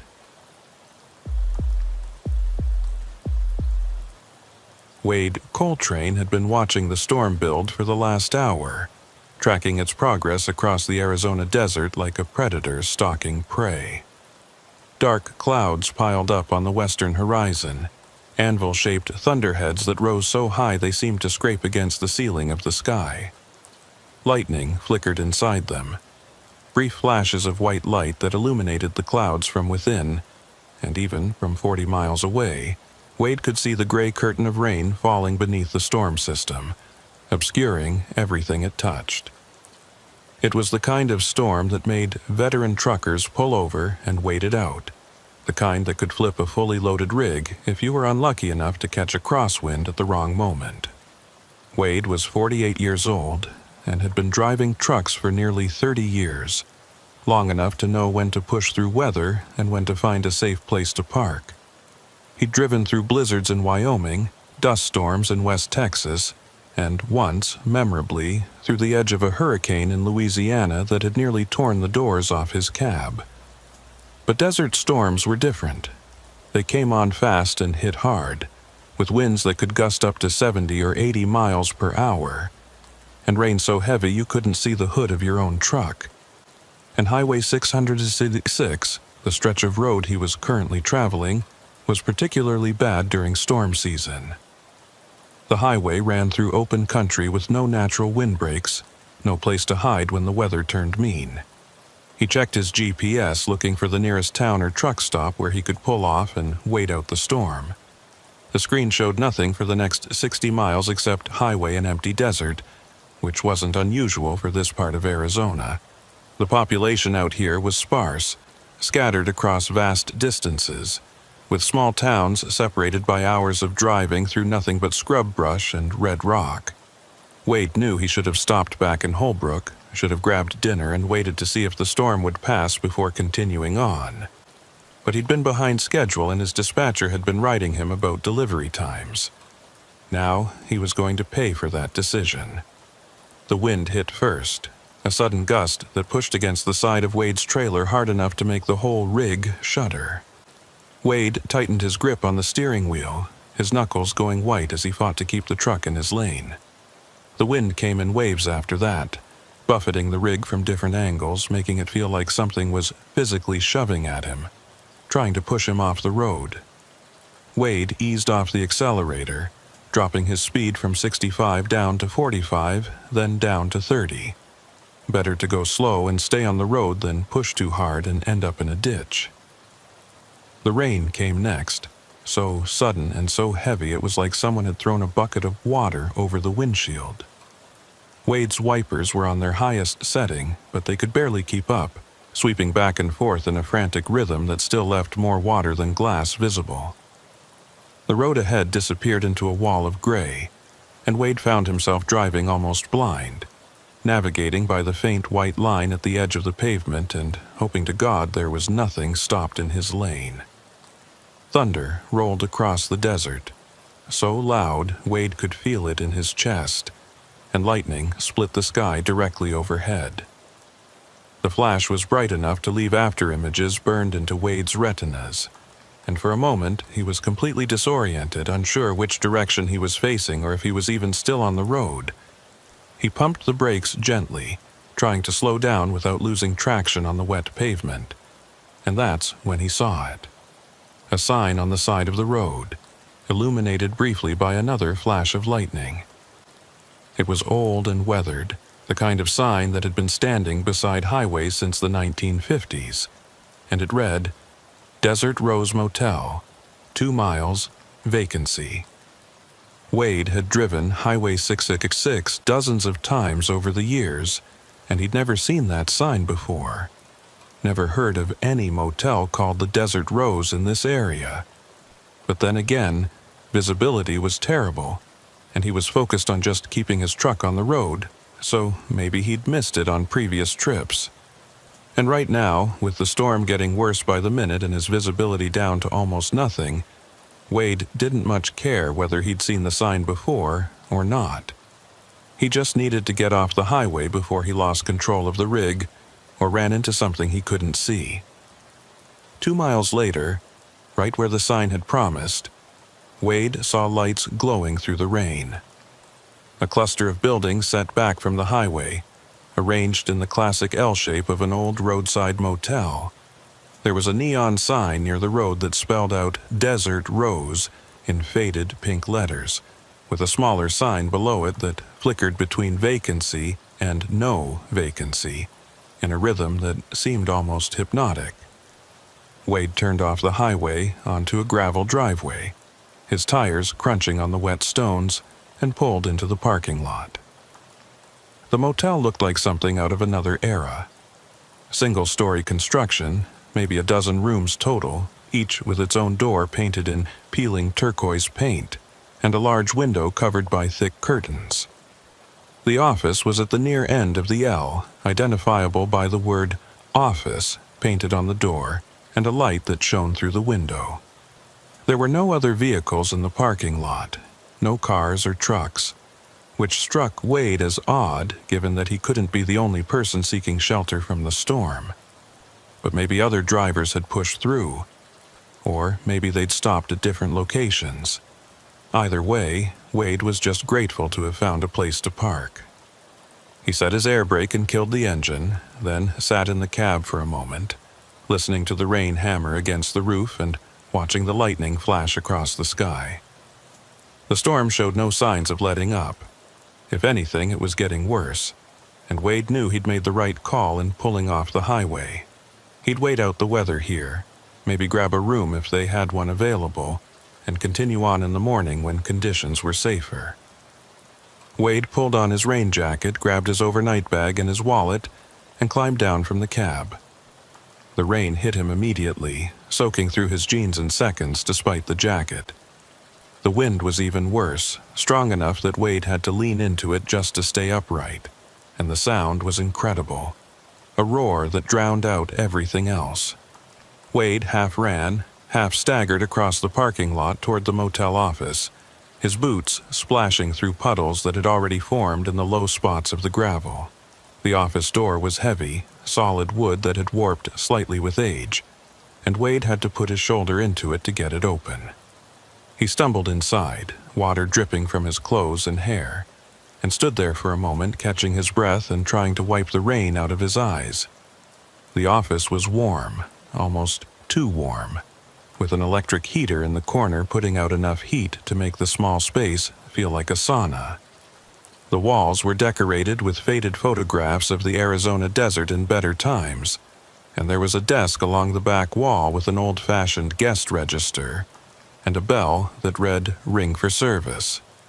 Behind the desk sat a woman who might have been anywhere from 60 to 80 years old. She had steel gray hair pulled back in a tight bun, sharp features that suggested she'd been beautiful once, and eyes so pale they were almost colorless. She was wearing a cardigan sweater despite the heat, and she was watching Wade with an expression that was difficult to read. Not unfriendly exactly, but not welcoming either. More like she was studying him, trying to decide what kind of person he was and whether she wanted him staying at her motel. "Hell of a storm," Wade said, trying to break the silence. His voice came out rough, and he realized he'd been white-knuckling the steering wheel so hard for the last hour that his throat was tight with tension. The woman nodded slowly. "That it is. We don't get many like this, even out here. You're lucky you found us when you did. Another few miles and you'd have been in real trouble. I appreciate you having the lights on. I've driven this stretch of highway a dozen times and I don't remember seeing your motel before, but I'm sure glad I saw it tonight." Something flickered across the woman's face, an expression Wade couldn't quite interpret. "We've been here a long time. Since 1952, according to the sign out front, though I think it was here before that under a different name. People miss us sometimes. We're easy to overlook if you're not paying attention." Wade walked up to the desk, his boots squelching with each step and leaving wet footprints on the linoleum floor. "I need a room for the night, just one, and I've got my rig parked out there, if that's okay." "We don't get many truckers," the woman said, but she was already turning the guest register around and sliding it across the desk toward Wade. "Most of them prefer the big truck stops, the ones with showers and restaurants and other drivers to talk to. But you're welcome here. Room's $30 for the night, cash only. No credit cards, no checks." Wade pulled out his wallet and counted out 3 tens, setting them on the desk. The bills looked strange in the warm yellow light of the office, too bright and too modern against the old wood and faded photographs. The woman took the money without counting it and tucked it into a cash box beneath the desk, then pulled out a key attached to a large plastic tag with the number 7 stamped on it. "Room 7 is at the far end," she said, pointing toward the long arm of the L-shaped building. "Clean sheets, clean towels, hot water in the shower. There's no phone in the room and no TV, but I don't imagine you'll be needing either of those tonight. Storm should blow over by morning, and you can be back on your way." Wade took the key, the plastic cold against his palm. "Thank you, ma'am. I didn't catch your name." "Elvira Dunn," the woman said. "I own the place. Have for the last 30 years since my husband passed. If you need anything during the night, anything at all, you just come knock on this door. I live in the apartment in the back, and I'm a light sleeper." "I appreciate that, Mrs. Dunn. I'm Wade Coltrane." "I know," Elvira said, and there was something in the way she said it that made Wade pause. But before he could ask what she meant, she was already turning away, already pulling out a ledger book and making notes in it with a pen that looked like it had been used for decades. Wade stood there for a moment, waiting to see if she would explain, but Elvira seemed to have forgotten he was there. So Wade just nodded, even though she wasn't looking at him, and pushed back out into the storm. The rain was coming down even harder now, and the wind had shifted direction, driving the water horizontally across the parking lot. Wade could barely see room 7 through the downpour, but he managed to navigate his way there, using the numbers on the doors as a guide. The key turned smoothly in the lock, and Wade pushed open the door to room 7. The interior was exactly what he'd expected from a motel that had been built in the 1950s and hadn't been updated much since. A double bed with a faded floral bedspread, a nightstand with a lamp that had a shade decorated with a pattern of desert flowers, a small dresser with a mirror mounted above it, and a door that presumably led to the bathroom. The walls were wood paneling, dark with age, and the carpet was a rust-orange color that had probably been fashionable at some point in the distant past. But it was clean, just like Elvira had promised, and it was dry and warm, which was all Wade really cared about at the moment. He set his overnight bag on the bed, shrugged out of his wet jacket and hung it on a hook by the door, and sat down to pull off his boots. Outside, the storm continued its assault on the desert, thunder rolling and lightning flashing and rain pounding against the window like it was trying to break through the glass. Wade walked over to the window and pulled back the curtain slightly, looking out at the parking lot. His truck was still there, dark and silent in the storm, rain streaming down its sides. And that's when Wade noticed something that made him frown. There was another vehicle in the parking lot now, parked 3 spaces down from his truck. A sedan, dark blue or maybe black. It was hard to tell in the poor light. Wade hadn't seen any other vehicles when he'd pulled in, and he was certain the parking lot had been empty. But there it was, unmistakable. And as Wade watched, he saw the driver's side door open and a figure get out. It was a man, tall and thin, wearing a long coat that flapped in the wind. He stood beside his car for a moment, apparently unbothered by the rain, just standing there looking at the motel like he was studying it, or maybe deciding whether to come inside. Then, moving with an odd, deliberate gait, he walked toward the office. Wade watched until the man disappeared from view, blocked by the angle of the building, and then let the curtain fall back into place. Wade told himself there was nothing strange about another person seeking shelter from the storm. This was a motel, after all, a place specifically designed for travelers to stop and rest. But something about the man's movements, about the way he'd just stood there in the rain without seeming to notice it, bothered Wade in a way he couldn't quite articulate. It reminded him of something. Some other time he'd seen someone move like that. But the memory was elusive, sliding away every time Wade tried to focus on it. He was probably just tired, Wade decided. Tired and on edge from fighting the storm and from the general stress of being behind schedule and worrying about delivery times. The man in the parking lot was just another traveler, nothing more, and Wade was letting his imagination run away with him. He needed sleep, needed to get out of his wet clothes and into bed and rest for a few hours before the morning came and he had to get back on the road. Wade went into the bathroom and found that it was exactly as dated as the rest of the room, with pink tile and a pedestal sink and a shower stall that looked like it had been installed sometime during the Eisenhower administration. But the water was hot, just like Elvira had promised, and Wade stood under the spray for a long time, letting the heat soak into his muscles and wash away the tension of the drive. When he finally shut off the water and stepped out, he felt almost human again, almost ready to face whatever tomorrow would bring. He dried off with one of the thin white towels stacked on a shelf above the toilet, then pulled on a clean t-shirt and sweatpants from his overnight bag. The bed looked inviting, the mattress probably not great, but certainly better than trying to sleep in his truck, and Wade was exhausted enough that he probably could have slept on a pile of rocks. He turned off the overhead light, leaving just the lamp on the nightstand burning, and climbed under the covers. That's when he heard the footsteps outside his door. Not hurried, not slow, just steady and deliberate. Someone walking along the covered walkway that ran in front of all the motel rooms. Wade listened as the footsteps approached room 7, slowed as they passed, and then continued on toward the end of the building. He heard a door open and close, the sound muffled by the walls and the rain but still audible.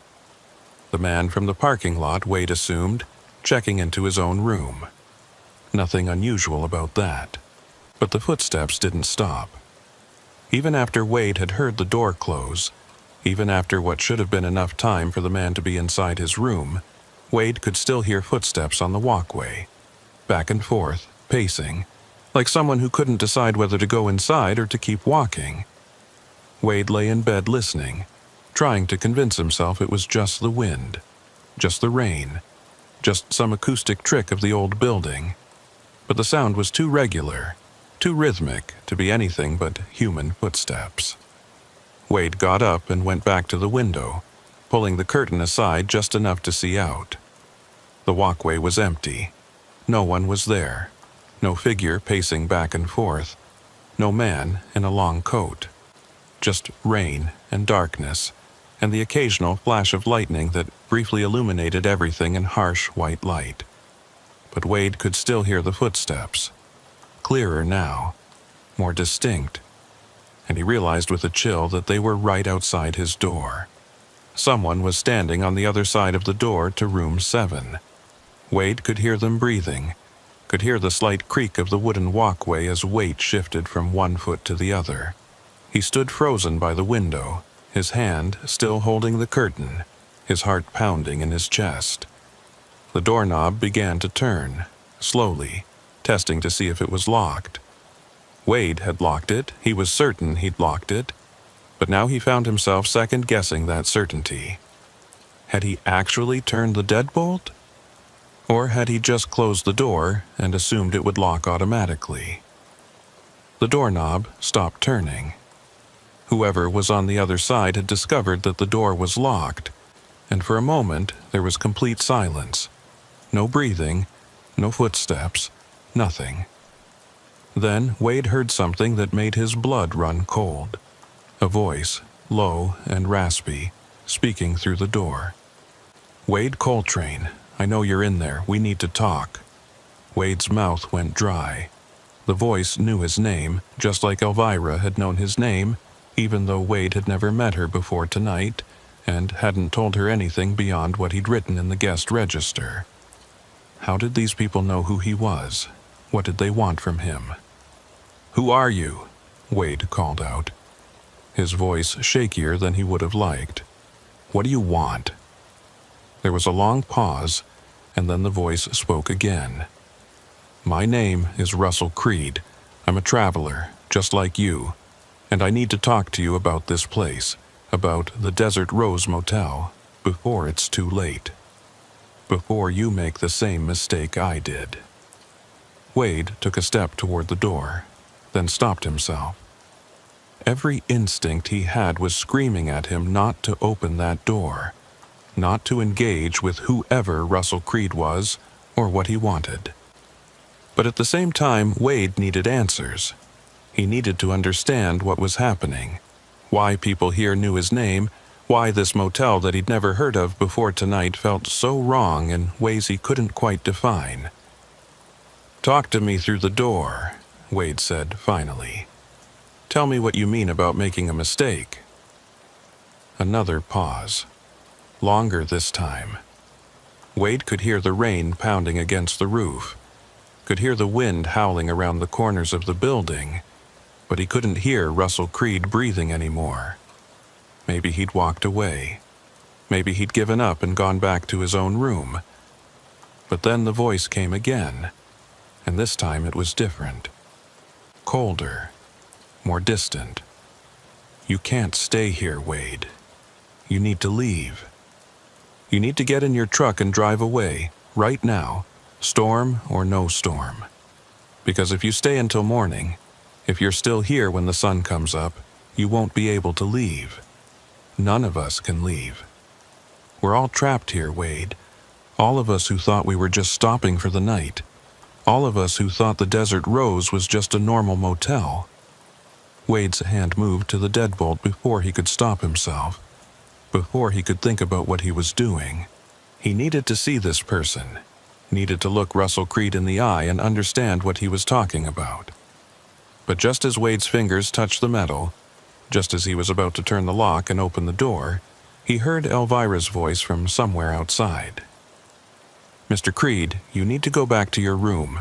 You know the rules. No disturbing the other guests, not after dark." "She needs to know," Russell Creed shouted, his voice rising to nearly a scream. "She needs to understand what this place is, what you are." There were sounds of a struggle, footsteps scuffling on the walkway, and then everything went quiet again. Wade stood with his hand still on the deadbolt, his breath coming fast and shallow, trying to decide what to do. He could open the door, could go out there and see what had happened to Russell Creed. Or he could stay inside, could lock himself in room 7 and wait for morning and hope that everything would make sense in the light of day. Wade chose to stay inside. He turned the deadbolt, making sure it was secure, then went back to the bed and sat down on the edge of it. His hands were shaking, and he felt cold despite the warmth of the room. Something was very wrong with the Desert Rose Motel. Something that went beyond just an odd atmosphere or strange guests. Russell Creed had said they were all trapped here, that no one could leave once morning came. That was insane, impossible, the kind of thing that only happened in horror movies or bad dreams. But Wade couldn't shake the feeling that Russell Creed had been telling the truth. And now Wade had to decide whether to trust that warning, whether to go back out into the storm and risk his life driving in conditions that could flip his truck, or whether to stay here in this room and find out in the morning what Russell Creed had meant about being trapped. Wade looked at the door, at the deadbolt that seemed suddenly inadequate, and made his decision. He would wait until the storm let up a bit, until he could see well enough to drive safely, and then he would leave. He wouldn't wait for morning. He wouldn't take the chance that Russell Creed's warning was real. He would get out of the Desert Rose Motel while he still could. But for now, he was stuck here, at least for a few more hours, in a room that no longer felt safe, in a motel that shouldn't exist, listening to the storm rage outside and wondering what would happen when morning finally came. Wade sat on the edge of the bed for what felt like hours, listening to the storm and watching the door, half expecting Russell Creed to come back and try the handle again. But the walkway outside remained quiet except for the drumming of rain and the occasional crack of thunder that rattled the windows in their frames. Wade checked his watch repeatedly, watching the minutes crawl by with agonizing slowness. It was just past 11 at night, which meant he had at least 6 or 7 hours until sunrise. 6 or 7 hours to decide whether Russell Creed's warning was real or just the ramblings of someone who'd been on the road too long.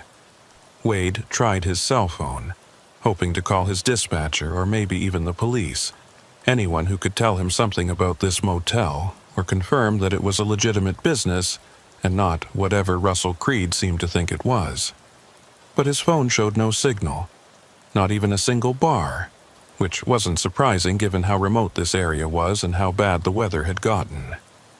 He was completely cut off from the outside world, alone in this room with nothing but his own thoughts and the growing certainty that something was very wrong with the Desert Rose Motel.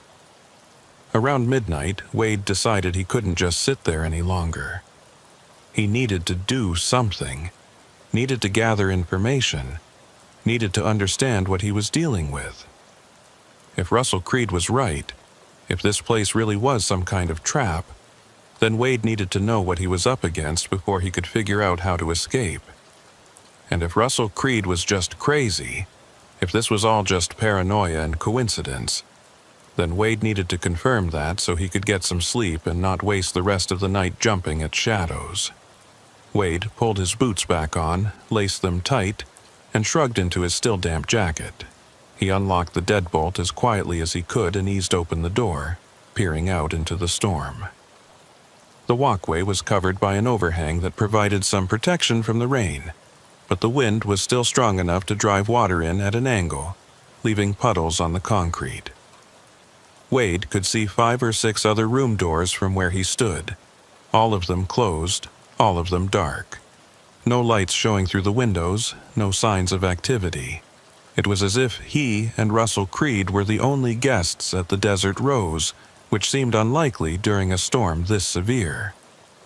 Wade stepped out onto the walkway, pulling the door closed behind him but not locking it. He wanted to be able to get back inside quickly if he needed to. The wind immediately tried to tear the jacket off his back, and Wade had to hold it closed with one hand while using the other to steady himself against the wall. He moved along the walkway toward the office, his boots making soft splashing sounds in the standing water, his eyes scanning the darkness for any sign of movement.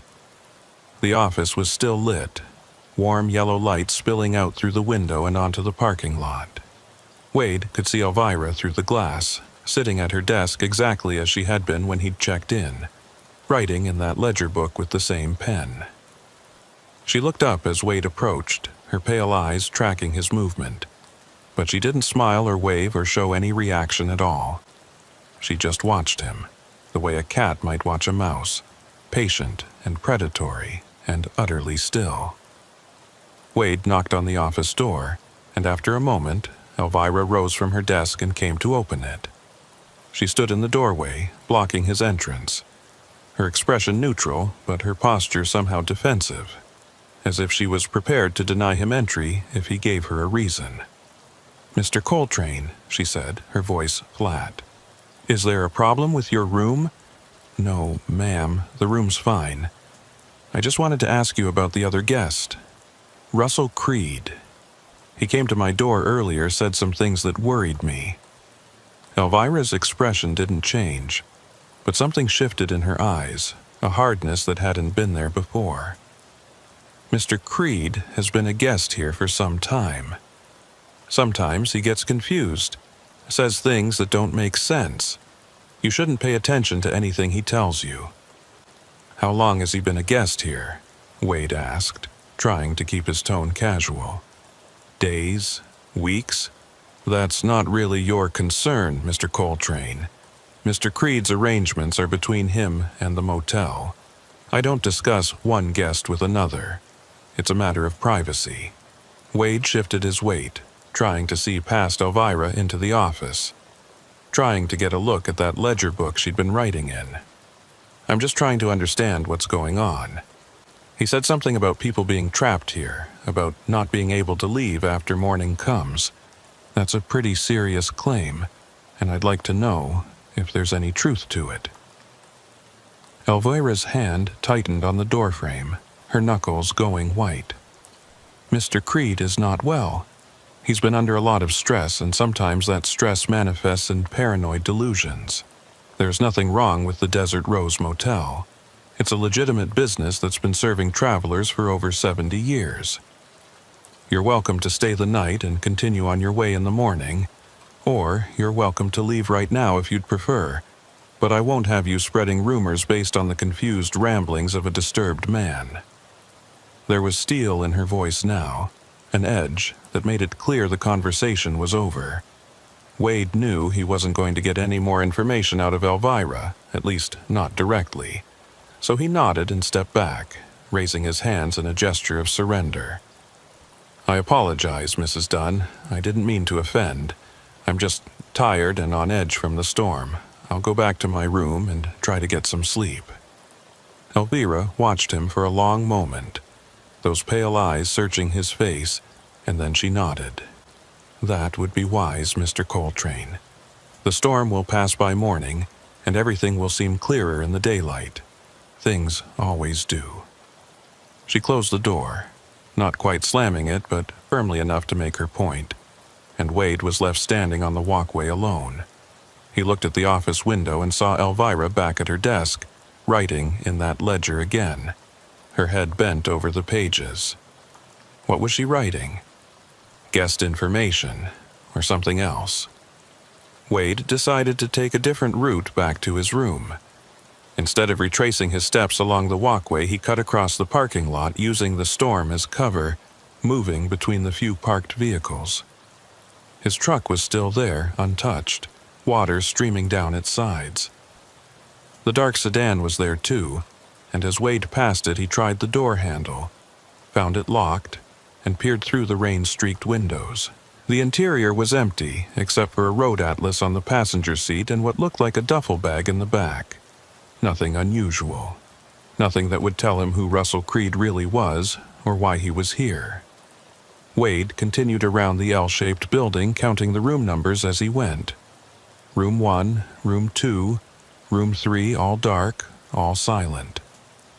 Room 4 had a light on, visible through a gap in the curtains, and Wade moved closer, trying to see inside without being too obvious about it. Through the gap, he could see a man sitting on the edge of a bed, hunched over with his head in his hands.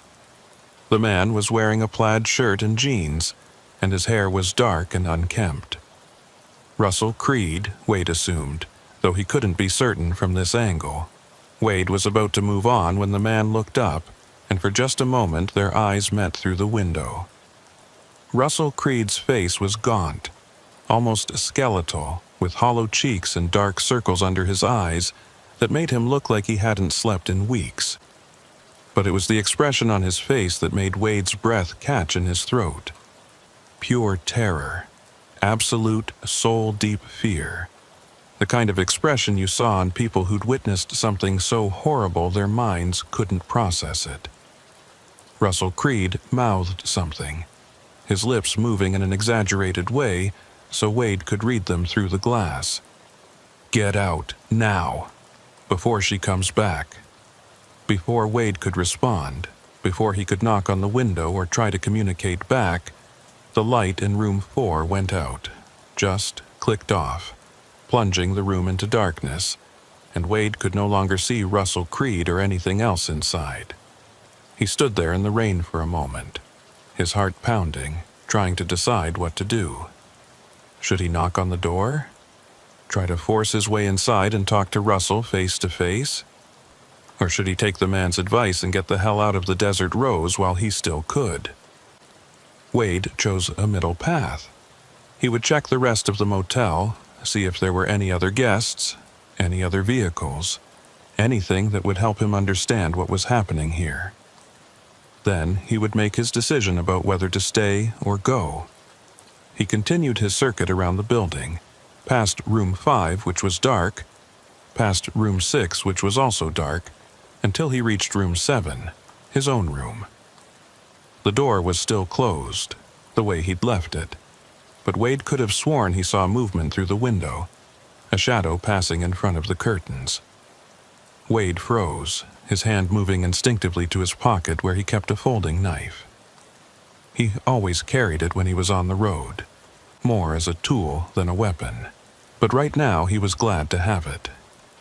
Someone was in his room. Either they'd picked the lock or they'd used a master key, but someone had gotten inside while Wade was out investigating, and now they were in there doing God knows what. Wade approached the door slowly, quietly, trying not to make any sound that would alert whoever was inside. He pressed his ear against the wood and listened. There were footsteps inside the room, slow and deliberate, moving from the bed area toward the bathroom. Wade heard the bathroom door open and close, heard water running in the sink, and then silence. Whoever was in there, they were taking their time, not rushing, acting like they had every right to be in Wade's room. Wade unlocked the door as quietly as he could and pushed it open fast, stepping inside with his knife already out and open, ready to defend himself if necessary. The room was empty. The bathroom door was open, the light was off, and there was no sign that anyone had been there. But Wade could smell something, a scent that hadn't been in the room before. Perfume, old-fashioned and heavy, the kind his grandmother used to wear. And there, on the nightstand beside the lamp, was something that definitely hadn't been there when Wade left. A photograph in a tarnished silver frame. Wade picked up the photograph, his hands trembling slightly. It showed a group of people standing in front of the Desert Rose Motel, maybe 15 or 20 of them, all dressed in clothing from what looked like the 1950s or early 1960s. The women wore dresses with full skirts and the men wore suits with thin ties, and they were all smiling at the camera like they were at some kind of celebration. In the center of the group stood a younger version of Elvira Dunn, her hair dark instead of gray, her face unlined and beautiful. She was holding hands with a man who must have been her husband, and they both looked radiantly happy. But it was the other people in the photograph that made Wade's blood run cold. because standing just behind Elvira, slightly out of focus but still clearly visible, was Russell Creed. He was wearing the same plaid shirt Wade had just seen him in through the window of room 4, and he had the same gaunt, terrified expression on his face. And scattered throughout the group, mixed in among the smiling people in their vintage clothes, were other figures who looked wrong somehow, out of place, their faces slightly blurred like they'd moved while the camera shutter was open. Wade set the photograph back down on the nightstand and took a step back. This didn't make sense. If the photograph was from the 1950s or 1960s, then Russell Creed would have to be in his 70s or 80s by now, not the middle-aged man Wade had seen through the window. Unless the photograph wasn't as old as it looked, unless it had been staged, dressed up to look vintage. But why would anyone do that? What possible reason could there be? Wade heard footsteps outside again, multiple sets this time, moving along the walkway in formation like soldiers marching. He went to the window and looked out, and what he saw made him question his own sanity. There were people on the walkway, at least a dozen of them, all dressed in clothing from different eras.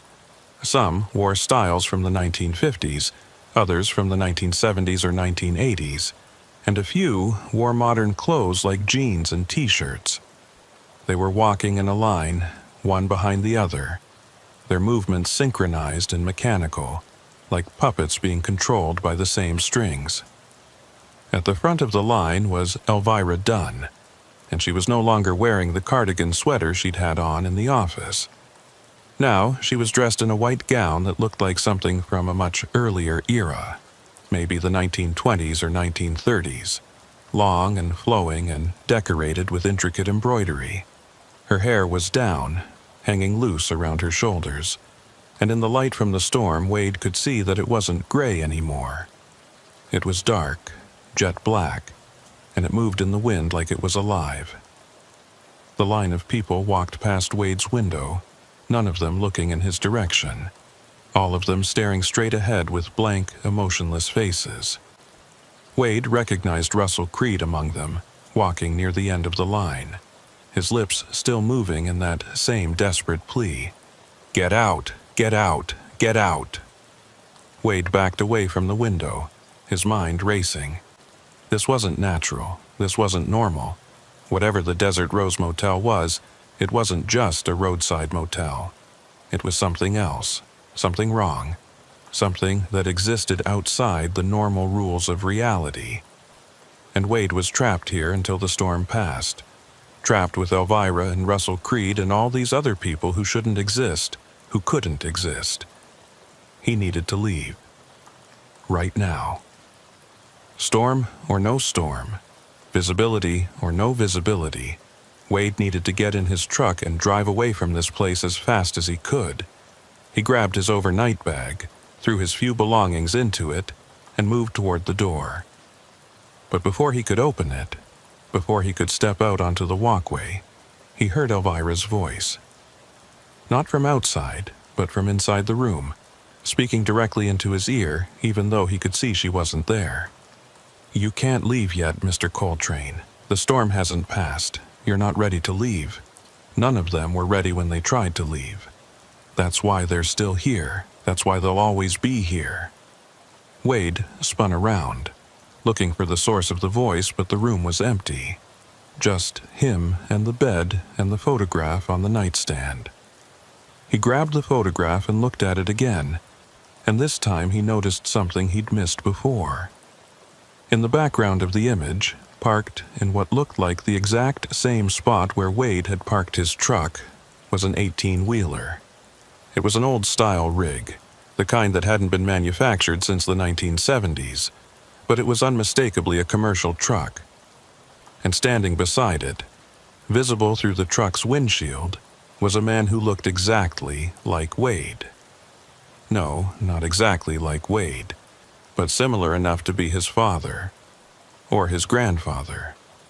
Someone from his family, someone who'd been a trucker, someone who'd stopped at the Desert Rose Motel on Highway 666 and never left.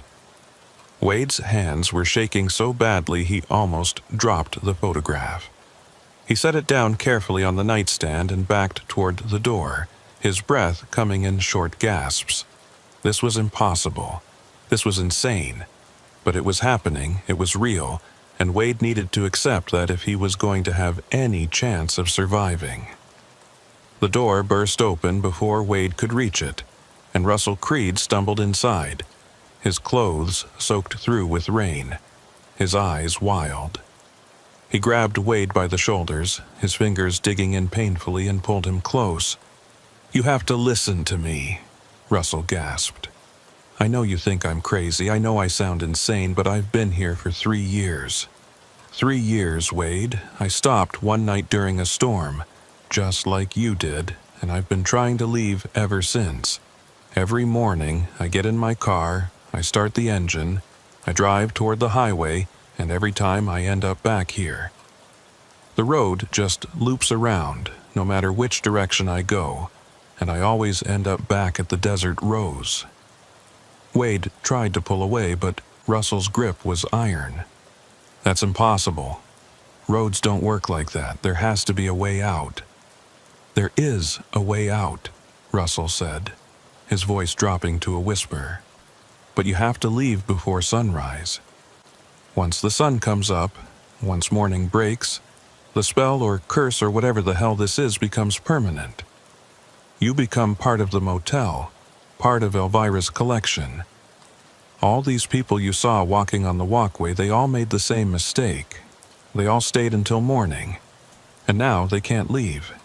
They're bound here, trapped, walking the same paths over and over for eternity." "How do you know this?" Wade demanded. "How do you know any of this is true?" "Because I've watched it happen." Russell released Wade and stumbled backward, his hands going to his head. "I've watched new guests arrive, watched them check in, watched them stay the night. And in the morning, they're different. They're hollow. They join the procession, walking with Elvira and the others, and they never leave. But I haven't stayed until morning yet. I've always managed to stay awake, always managed to fight the pull. That's why I can still talk to you, still warn you, because I haven't given in yet." Wade looked at Russell, at the exhaustion in his eyes, at the way his whole body was shaking. The man was clearly at the end of his rope, barely holding on, and Wade realized that Russell was telling the truth.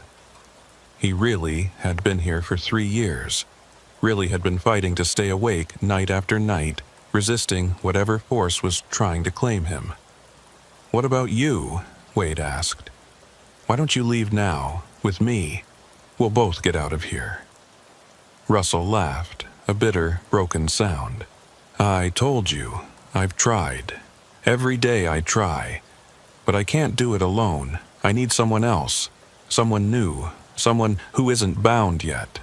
You have to leave, Wade. You have to get in your truck and drive away, and you have to do it before sunrise. Don't look back. Don't stop. Just drive until you're miles away from here, and maybe, just maybe, you'll break free. What happens to you if I leave?" Russell's expression crumbled. "I don't know. Maybe I become like them? Maybe I join the procession, or maybe I just fade away, cease to exist. But either way, it's better than this.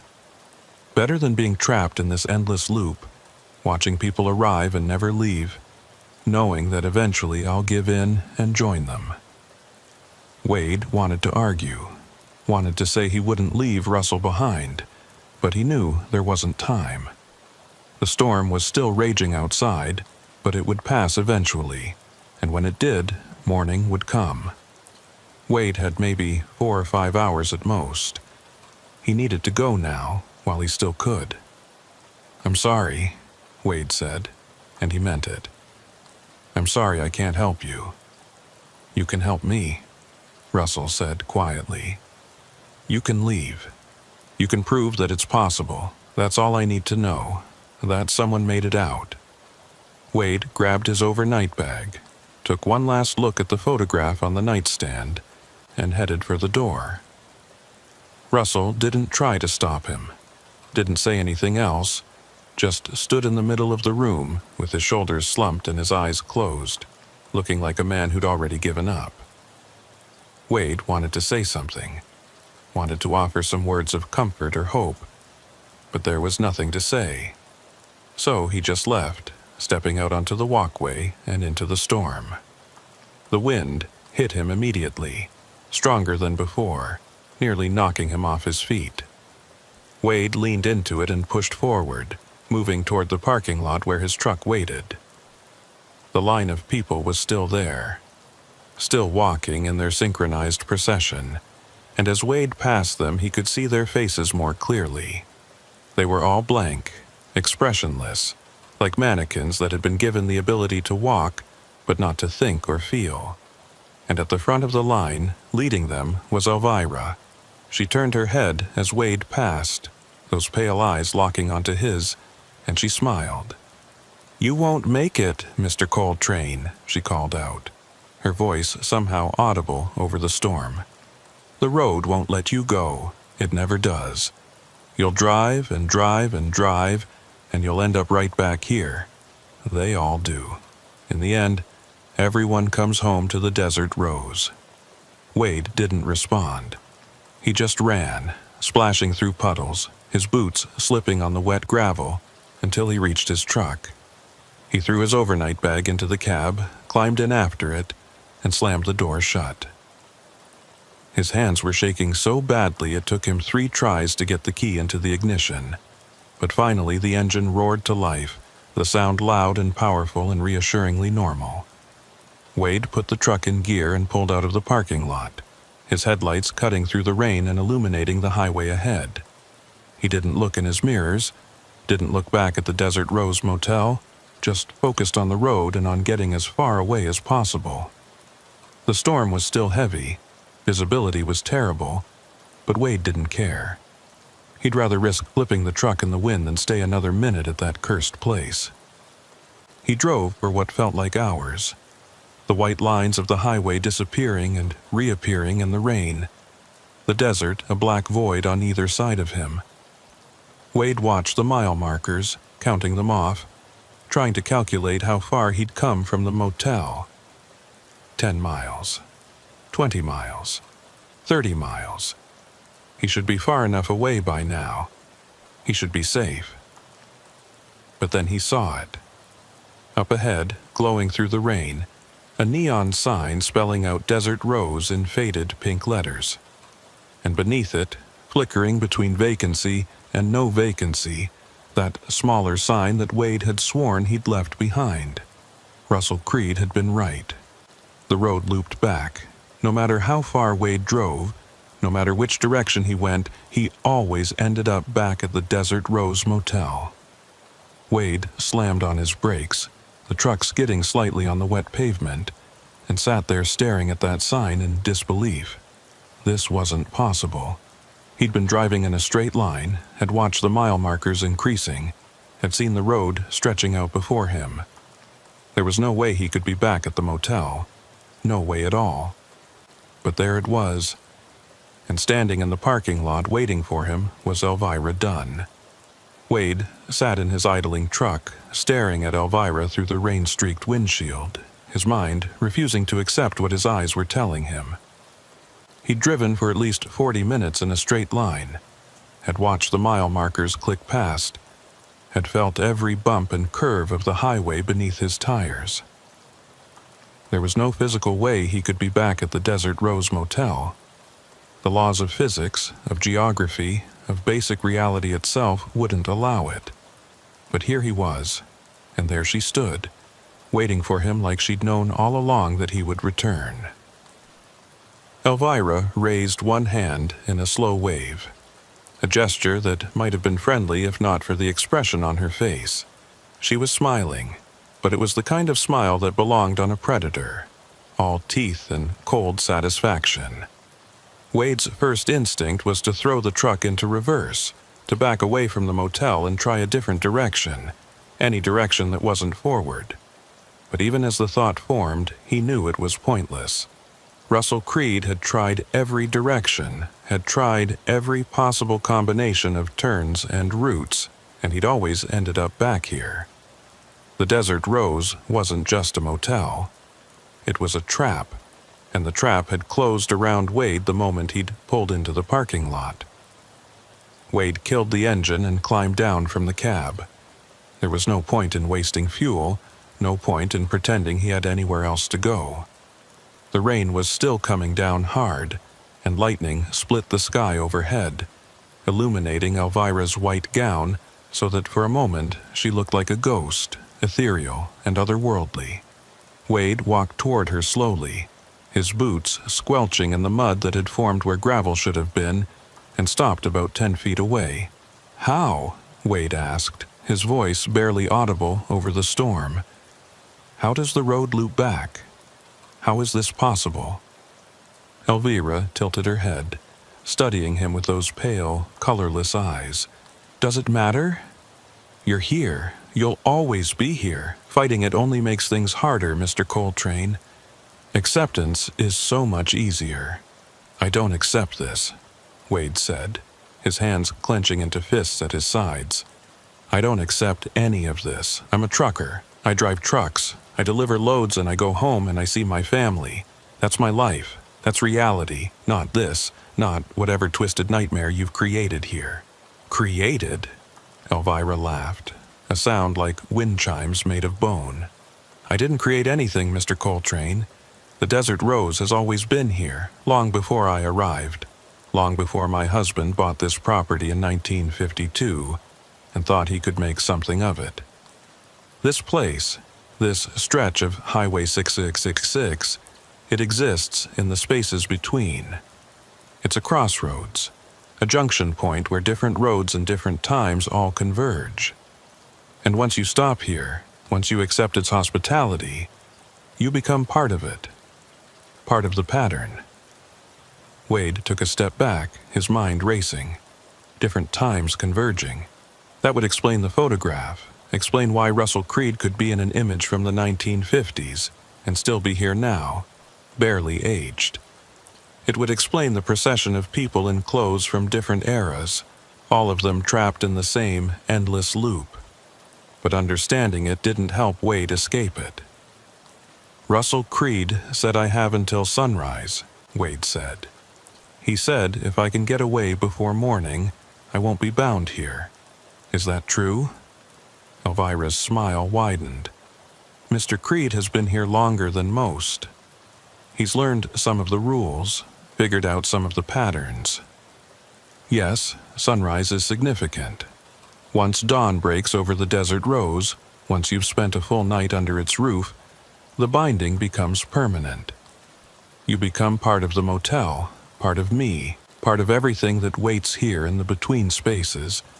But you've already tried to leave, Mr. Coltrane. You've already discovered that the road won't let you go. So what makes you think you can escape before sunrise?" Wade didn't have an answer for that. He'd tried driving away and ended up right back here. If the road itself was part of the trap, if every direction led back to the Desert Rose, then what options did he have?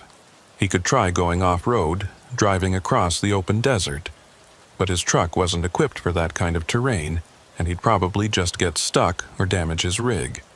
He could try walking, but on foot in a storm like this, he wouldn't make it more than a few miles before exhaustion or exposure got him. Every option seemed designed to fail, designed to keep him here until morning came and the trap closed permanently. "There has to be a way," Wade said, more to himself than to Elvira. "There has to be something I can do." "There is," Elvira said softly. "You can stop fighting. You can come inside, go back to your room, and rest. When morning comes, you'll join the others, and you'll finally understand what the Desert Rose really is. You'll understand why people stay here, why they walk the paths I set for them, why they serve the motel. It's not a curse, Mr. Coltrane. It's a purpose. It's belonging to something larger than yourself." "It's prison," Wade said. "You're keeping people prisoner here against their will." "Am I?" Elvira spread her arms. gesturing at the motel, at the storm, at everything around them. "Look at them, Mr. Coltrane. Look at the guests who walk these paths. Do they look unhappy to you? Do they look like they're suffering?" Wade thought about the blank faces he'd seen, the expressionless procession moving in mechanical synchronization. They hadn't looked unhappy, but they hadn't looked happy either. They'd looked empty, hollow, like someone had scooped out everything that made them human and left only the shell behind. That wasn't peace. That wasn't contentment. That was erasure. "Where's Russell?" Wade asked, changing tactics. "What happened to him after I left my room?" "Mr. Creed is resting," Elvira said. "He's been fighting for so long, resisting for so long. Tonight, I think he'll finally give in. Tonight, I think he'll finally accept his place here. I want to see him." "Why? So he can fill your head with more desperate schemes? So he can convince you there's still hope when there isn't. Mr. Creed has been here for 3 years, and in all that time he hasn't managed to leave. What makes you think you'll succeed where he's failed?" "Because I have to," Wade said simply. "Because I have a life out there. People who depend on me. Places I need to be. I can't just disappear. I won't." Elvira studied him for a long moment, and something shifted in her expression. For just a second, Wade thought he saw something human there, some flicker of the woman she must have been before whatever had happened to her in this place. But then it was gone, replaced by that cold, predatory smile. "Very well," Elvira said. "You want to see Mr. Creed? Room 4. But I warn you, Mr. Coltrane, he's not the man you spoke to earlier. The night has been hard on him, very hard indeed." Wade didn't wait for further permission. He turned and walked toward Room 4, his boots splashing through puddles, the rain soaking through his jacket and chilling him to the bone. He could feel Elvira watching him, could feel her eyes on his back like a physical weight, but he didn't look back. He just kept walking until he reached Room 4 and pounded on the door. Russell Creed, open up, it's Wade." There was no answer. Wade tried the door handle and found it unlocked. He pushed it open and stepped inside, and what he saw made his stomach turn. The room was identical to his own. Same furniture, same layout, same faded floral bedspread. But covering every surface, written in what looked like marker, or maybe blood, were words. Hundreds of them, thousands maybe, covering the walls and the dresser and even the ceiling. The same phrases repeated over and over in increasingly frantic handwriting. "Can't leave, can't escape, road loops back, sunrise coming, don't fall asleep, don't give in, can't leave, can't escape." And in the middle of it all, curled up on the bed in a fetal position, was Russell Creed. His eyes were open but unfocused, staring at nothing, and his lips were still moving in that same desperate mantra Wade had seen through the window. But now there was no sound, just the silent movement of his mouth forming words that had lost all meaning through endless repetition. Wade knelt beside the bed, putting his hand on Russell's shoulder. "Hey, Russell, can you hear me? It's Wade. I came back. I tried to leave, but the road brought me back, just like you said it would." Russell's eyes shifted slightly, focusing on Wade's face, and for a moment there was recognition there. His hand shot out and grabbed Wade's wrist with surprising strength, pulling him closer. 3 years, Russell whispered, his voice barely audible. 3 years I've been writing on these walls. 3 years I've been trying to map it, trying to understand the pattern, and I finally figured it out, Wade. I finally understand how the trap works. "Tell me," Wade urged. "Tell me how to break it." Russell's grip tightened painfully. "You can't break it, not from inside. The desert rose exists in a pocket, a fold in space and time. Every road that leads away from here just curves back into itself, like a Mobius strip. You drive forward, but you're actually driving in a circle so tight you can't perceive the curve. That's why you end up back here. That's why everyone ends up back here. Then how do I get out? There has to be a way. You said sunrise was the key, that I could escape before dawn. That's what I thought, Russell said, his eyes filling with tears. That's what I believed for 3 years. But I was wrong, Wade. I was wrong about all of it. There is no escape. There is no way out. The only way to leave the desert rose is to become part of it, to let it absorb you, to join the procession and walk Elvira's paths until you forget you were ever anything else. Wade felt something break inside him, some last vestige of hope crumbling into dust. No, I don't accept that. There has to be something, some way to fight back. Russell released Wade's wrist and rolled over, turning his back to him. Fight then, fight all you want. I'm done fighting. When the sun comes up, I'm going to walk outside and join the others. At least then the struggling will stop. At least then I'll have peace. Wade stood up, backing away from the bed, his mind reeling. Russell had given up. After 3 years of resistance, 3 years of trying to find a way out, he'd finally surrendered. And if Russell, who'd had 3 years to study the problem, couldn't find a solution, what chance did Wade have? Wade left room 4 and stood on the walkway, the rain pouring down around him, the thunder rolling across the desert like artillery fire. He checked his watch. It was almost 3 in the morning, which meant he had maybe 3 hours until sunrise. 3 hours to find a way out of a trap that had held Russell Creed for 3 years and had held God knows how many other travelers before him. Wade walked back toward his truck, his mind working furiously. Russell had said the desert rose existed in a pocket, a fold in space and time. That meant it wasn't part of the normal world, wasn't subject to normal physical laws. The road looped back because the space itself was bent, curved in on itself like a trap. But if that was true, if the desert rose existed outside normal reality, then maybe the rules that governed it were different too. Maybe there were ways to manipulate the space, to find weaknesses in the fold. Wade climbed into his truck and sat in the driver's seat, thinking. He was a trucker, not a physicist, but he'd been driving long enough to understand roads, to understand how traffic patterns worked, how routes connected to each other. And if the desert rose was a junction point, a place where different roads and different times converged, then maybe there were multiple entry points, multiple ways in. And if there were multiple ways in, logic suggested there should be multiple ways out. Wade started the engine and pulled out of the parking lot, heading back toward the highway. But this time, he didn't just drive straight. This time he paid attention to every detail of the road, every mile marker, every slight variation in the pavement. And that's when he noticed something he'd missed before.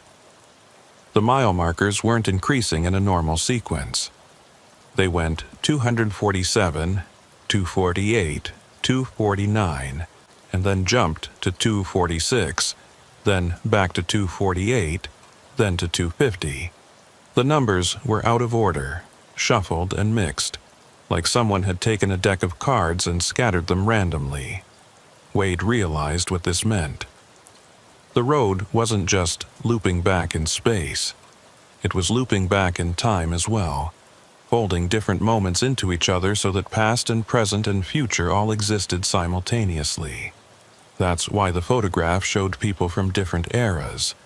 That's why Russell Creed could be in an image from the 1950s. The desert rose existed at all times at once, a fixed point where time had become tangled and knotted like a ball of string. But if time was tangled here, if different moments were overlapping, then maybe Wade could use that. Maybe he could find a moment when the trap hadn't closed yet, a version of the road that led somewhere other than back to the desert rose. He just needed to figure out how to navigate between the moments, how to jump from one timeline to another. Wade drove slowly, watching the mile markers change in their nonsensical sequence, trying to find a pattern. 247, 248, 246, 249, 247, 250, 248. There had to be logic to it. Some underlying structure that would tell him which markers corresponded to which moments in time. And then he saw it. The markers that decreased were older, represented earlier times, while the markers that increased were newer. And if he could string together a sequence that only increased, that only moved forward in time, he might be able to break out of the loop. Wade started making mental notes. When the marker changed from 248 to 249, he took note of exactly how fast he was going, exactly what the road looked like, exactly where the lightning was flashing in the sky. When it jumped to 250, he did the same. And slowly, painfully, he began to piece together the pattern. The road that led forward in time appeared when his speed was above 45 miles per hour, when the rain was heaviest, when the lightning was most frequent. It was the road that existed during the storm, during the chaos, during the moment when reality was most unstable. Wade pressed down on the accelerator, pushing his speed up past 50, past 60, watching the mile markers flash by. 249, 250, 251, 252. They were increasing now, moving forward, and Wade felt a surge of hope. He was doing it. He was following the path that led out of the temporal loop, the version of Highway 606 that existed in a single coherent timeline. But then he saw the lights behind him. 2 headlights, bright and steady, gaining on him fast. Wade looked in his side mirror and his blood ran cold. It was the procession. All of them, dozens of vehicles from different eras, all driving in formation, all chasing him. At the front was a 1950s sedan, and behind it a 1970s pickup truck, and behind that a modern SUV. And leading them all, visible through the rain-streaked windshield of the sedan, was Elvira Dunn. The vehicles were matching his speed effortlessly, staying right on his bumper no matter how fast he went. Wade pushed the accelerator to the floor, his truck roaring as it reached 70 miles per hour. Far too fast for these conditions. But he didn't care. He just needed to stay ahead. Needed to keep following the forward-moving mile markers until he broke free of the Desert Rose's influence. His CB radio crackled to life, even though Wade hadn't turned it on. Elvira's voice came through, distorted by static but still clear enough to understand. "You can't outrun us, Mr. Coltrane. We're part of the road itself. We exist in all times simultaneously. There is no version of Highway 606 that doesn't include the Desert Rose. There is no escape." Wade grabbed the CB mic and keyed it, his voice coming out as a roar. "Watch me!" The mile markers were still increasing. 253, 254, 255. Wade was getting farther from the motel with each passing second, and the vehicles behind him weren't getting any closer. Maybe Elvira was wrong.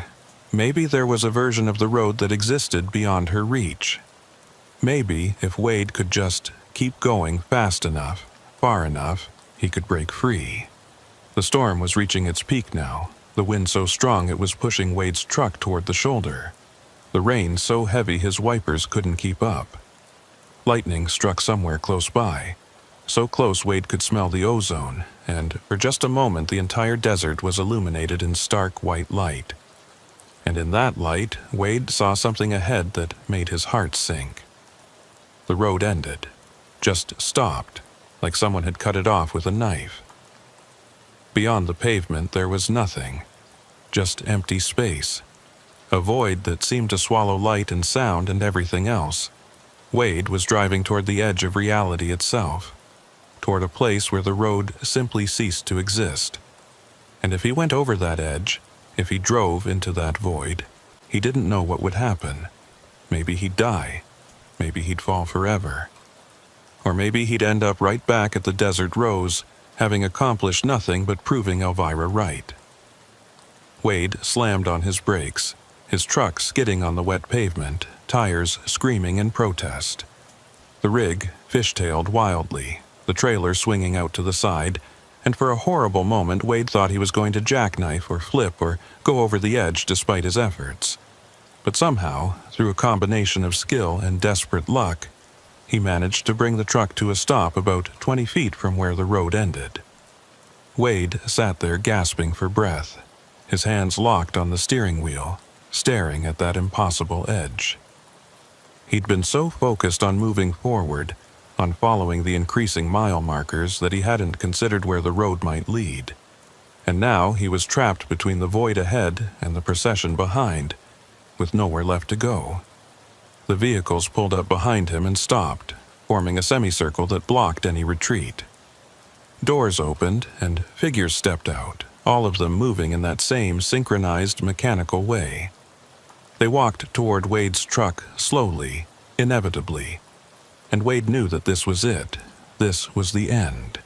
He'd tried to escape, had come closer than Russell Creed ever had, but ultimately the trap was too perfect, too complete. There was no way out of the Desert Rose Motel. Elvira walked up to the driver's side door and looked up at Wade through the window.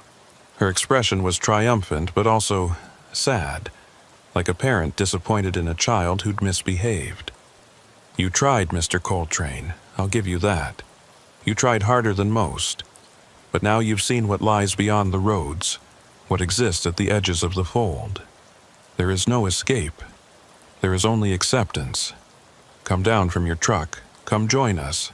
Let me show you what peace really means." Wade looked at the edge of the road, at that void that seemed to call to him with a voice he could feel in his bones. He thought about Russell Creed, about how he'd given up after 3 years of fighting, about how he was going to join the procession when morning came.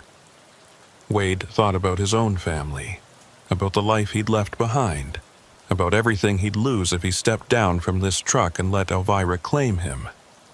And then Wade had an idea, a desperate, insane idea that probably wouldn't work, but was the only option he had left. If the Desert Rose existed in a fold in space and time, if it was a pocket dimension held together by some kind of binding force, then what would happen if Wade disrupted that binding? What would happen if he damaged the structure of the fold itself? The void at the edge of the road wasn't nothing. It was the boundary where the Desert Rose's influence ended, where the pocket dimension gave way to normal reality. And if Wade could somehow bridge that gap, if he could force a connection between the folded space and the normal world beyond, he might be able to break the loop entirely. Wade looked at his truck, at the 80,000 pounds of steel and cargo he was hauling. It was a weapon, if he chose to use it that way, a battering ram that could smash through almost anything if he built up enough speed and momentum. And if he aimed it at that edge, if he drove straight toward that void at full speed, the impact might be enough to tear open the fold, to create a rupture that would allow him to escape. Of course, it might also kill him. Probably would kill him. But Wade was out of options, and dying in a crash seemed preferable to spending eternity as one of Elvira's hollow puppets, walking the same paths forever in mindless obedience. Wade started the engine, which had died when he'd hit the brakes. Elvira heard it and her expression changed, understanding dawning in those pale eyes. "Don't," she said, her voice sharp with alarm. "Don't do what you're thinking. You'll destroy everything. You'll collapse the fold and everyone inside it will be lost. All the travelers who found refuge here, all the people who've been given purpose, they'll all cease to exist." "Good," Wade said, and threw the truck into reverse. He backed up as far as he could, giving himself maximum distance for acceleration, then shifted into drive and pressed the accelerator to the floor. The truck surged forward, building speed rapidly, and the figures scattered to get out of his way. Elvira was screaming something, her voice lost in the roar of the engine and the howl of the storm. But Wade wasn't listening anymore. He was focused entirely on that edge, on that void, on the moment of impact that would either kill him or set him free. The truck hit the edge doing 70 miles per hour, and everything exploded. There was a sound like reality itself tearing, a flash of light so bright it burned even through Wade's closed eyelids, and a sensation of falling, tumbling, spinning through space and time. Wade felt the truck come apart around him, felt the cab separate from the trailer, felt himself being thrown forward, even though his seatbelt was locked tight. He felt impact after impact, metal crumpling and glass shattering, and through it all he could hear Elvira screaming, her voice echoing across dimensions. And then silence. Complete, absolute silence. Wade opened his eyes and found himself lying on his back on hard pavement, staring up at a sky that was beginning to lighten with the first hints of dawn. The storm was gone. The desert rose was gone. The void was gone. He was lying on Highway 666, the normal Highway 666, with nothing around him but empty desert and the scattered wreckage of his truck. Wade sat up slowly, checking himself for injuries. His body ached everywhere, and he was pretty sure he had a few cracked ribs, but he was alive. He'd survived the crash, survived the collapse of the fold, survived the Desert Rose Motel. He looked around for any sign of Elvira, or the procession, or any indication that the temporal loop had followed him back to normal reality. But there was nothing. Just him and the dawn and the open road. Wade climbed to his feet and started walking. His truck was totaled, his cargo scattered across a quarter-mile of highway, but he was free. He'd escaped. He'd done what Russell Creed couldn't do, what hundreds of other travelers probably couldn't do. He'd broken the trap and survived. As the sun rose over the desert, Wade walked north along Highway 666, following the mile markers that now increased in proper sequence. He walked for 2 hours before a highway patrol officer spotted him and pulled over, offering him a ride to the nearest town. Wade accepted gratefully, climbing into the warm police cruiser and trying to figure out how to explain what had happened without sounding insane. "You okay, buddy?" the officer asked, studying Wade's bruised and battered appearance. "Looks like you've had a rough night." "You could say that," Wade replied. "My truck went off the road during the storm. I crashed trying to avoid something on the highway." "What were you trying to avoid?" Wade thought about Elvira, about Russell Creed, about the Desert Rose Motel and everything he'd seen there. He thought about the procession of hollow-eyed travelers, and the fold in space and time and the void at the edge of reality. But he knew no one would believe any of that. Knew he'd sound like he was suffering from head trauma or shock if he tried to explain. "A deer," Wade said finally. "I swerved to avoid a deer." The officer nodded, apparently satisfied with this explanation, and drove Wade to a truck stop in Holbrook, where he could call his company and arrange for someone to come pick him up. While he waited, Wade bought coffee and sat in a booth by the window, watching other truckers come and go, living their normal lives on normal roads with normal destinations. Wade knew he'd never drive Highway 666 again. He'd find different routes, take longer paths, do whatever it took to avoid that stretch of road between Holbrook and the Arizona border. Because even though he'd escaped the Desert Rose, even though he'd collapsed the fold and freed himself from the loop, Wade couldn't shake the feeling that somewhere out there, in some pocket dimension that still existed in the spaces between, Elvira Dunn was waiting. Waiting for him to make a mistake, to let his guard down, to stop at the wrong place at the wrong time and give her another chance to claim him. And Wade thought about Russell Creed, about whether he'd been freed when the fold collapsed or if he'd been erased along with the Desert Rose. Wade hoped it was the former. Hoped that Russell was out there somewhere living a normal life and finally getting the rest he'd been denied for 3 years. But Wade suspected it was the latter, suspected that Russell and all the other trapped travelers had ceased to exist when Wade destroyed their prison. Wade would have to live with that guilt, would have to accept that his freedom had come at the cost of everyone else's existence. It was a price he hadn't wanted to pay, but it had been the only way out. And in the end, Wade had chosen his own survival over theirs, had chosen to collapse the fold and risk destroying everyone inside it rather than join them in eternal captivity. As Wade sat in that truck stop booth, drinking his coffee and watching the sunrise paint the desert in shades of gold and orange, he wondered if he'd made the right choice. He wondered if Russell would have wanted Wade to save him that way, by erasing him from existence. He wondered if the other travelers, the ones in the procession with their blank faces and hollow eyes, had been better off trapped in the desert rose than they would have been scattered across time and space when the fold collapsed. But Wade would never know the answers to those questions.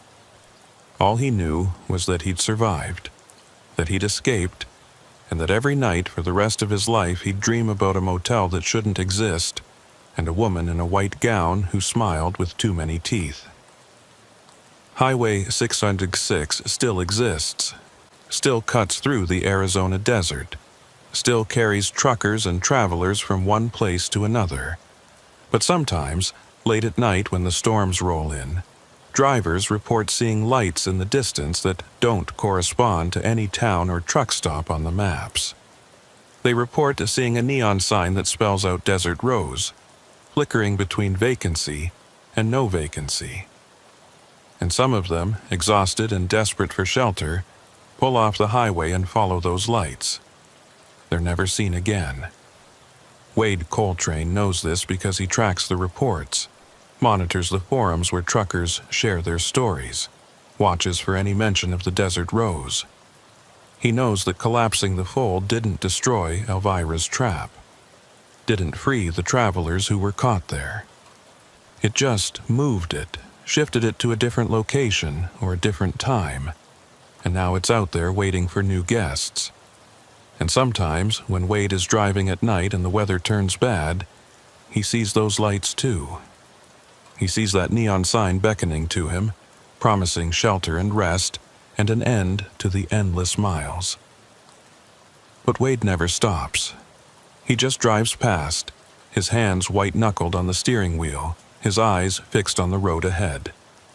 Because Wade Coltrane learned the hard way that some places don't want to let you leave. Some places exist in the spaces between reality and nightmare, waiting for travelers who are lost or desperate or just unlucky enough to stop at the wrong place at the wrong time.